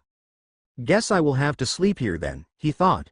He found some dried leaves from the knot coconut trees and piled them up before going inside it. He hoped that was enough to keep the chill off of him for the night. Ning fell asleep rather quickly as his new body was strained quite a lot on the very first day. He did not feel any discomfort throughout the night.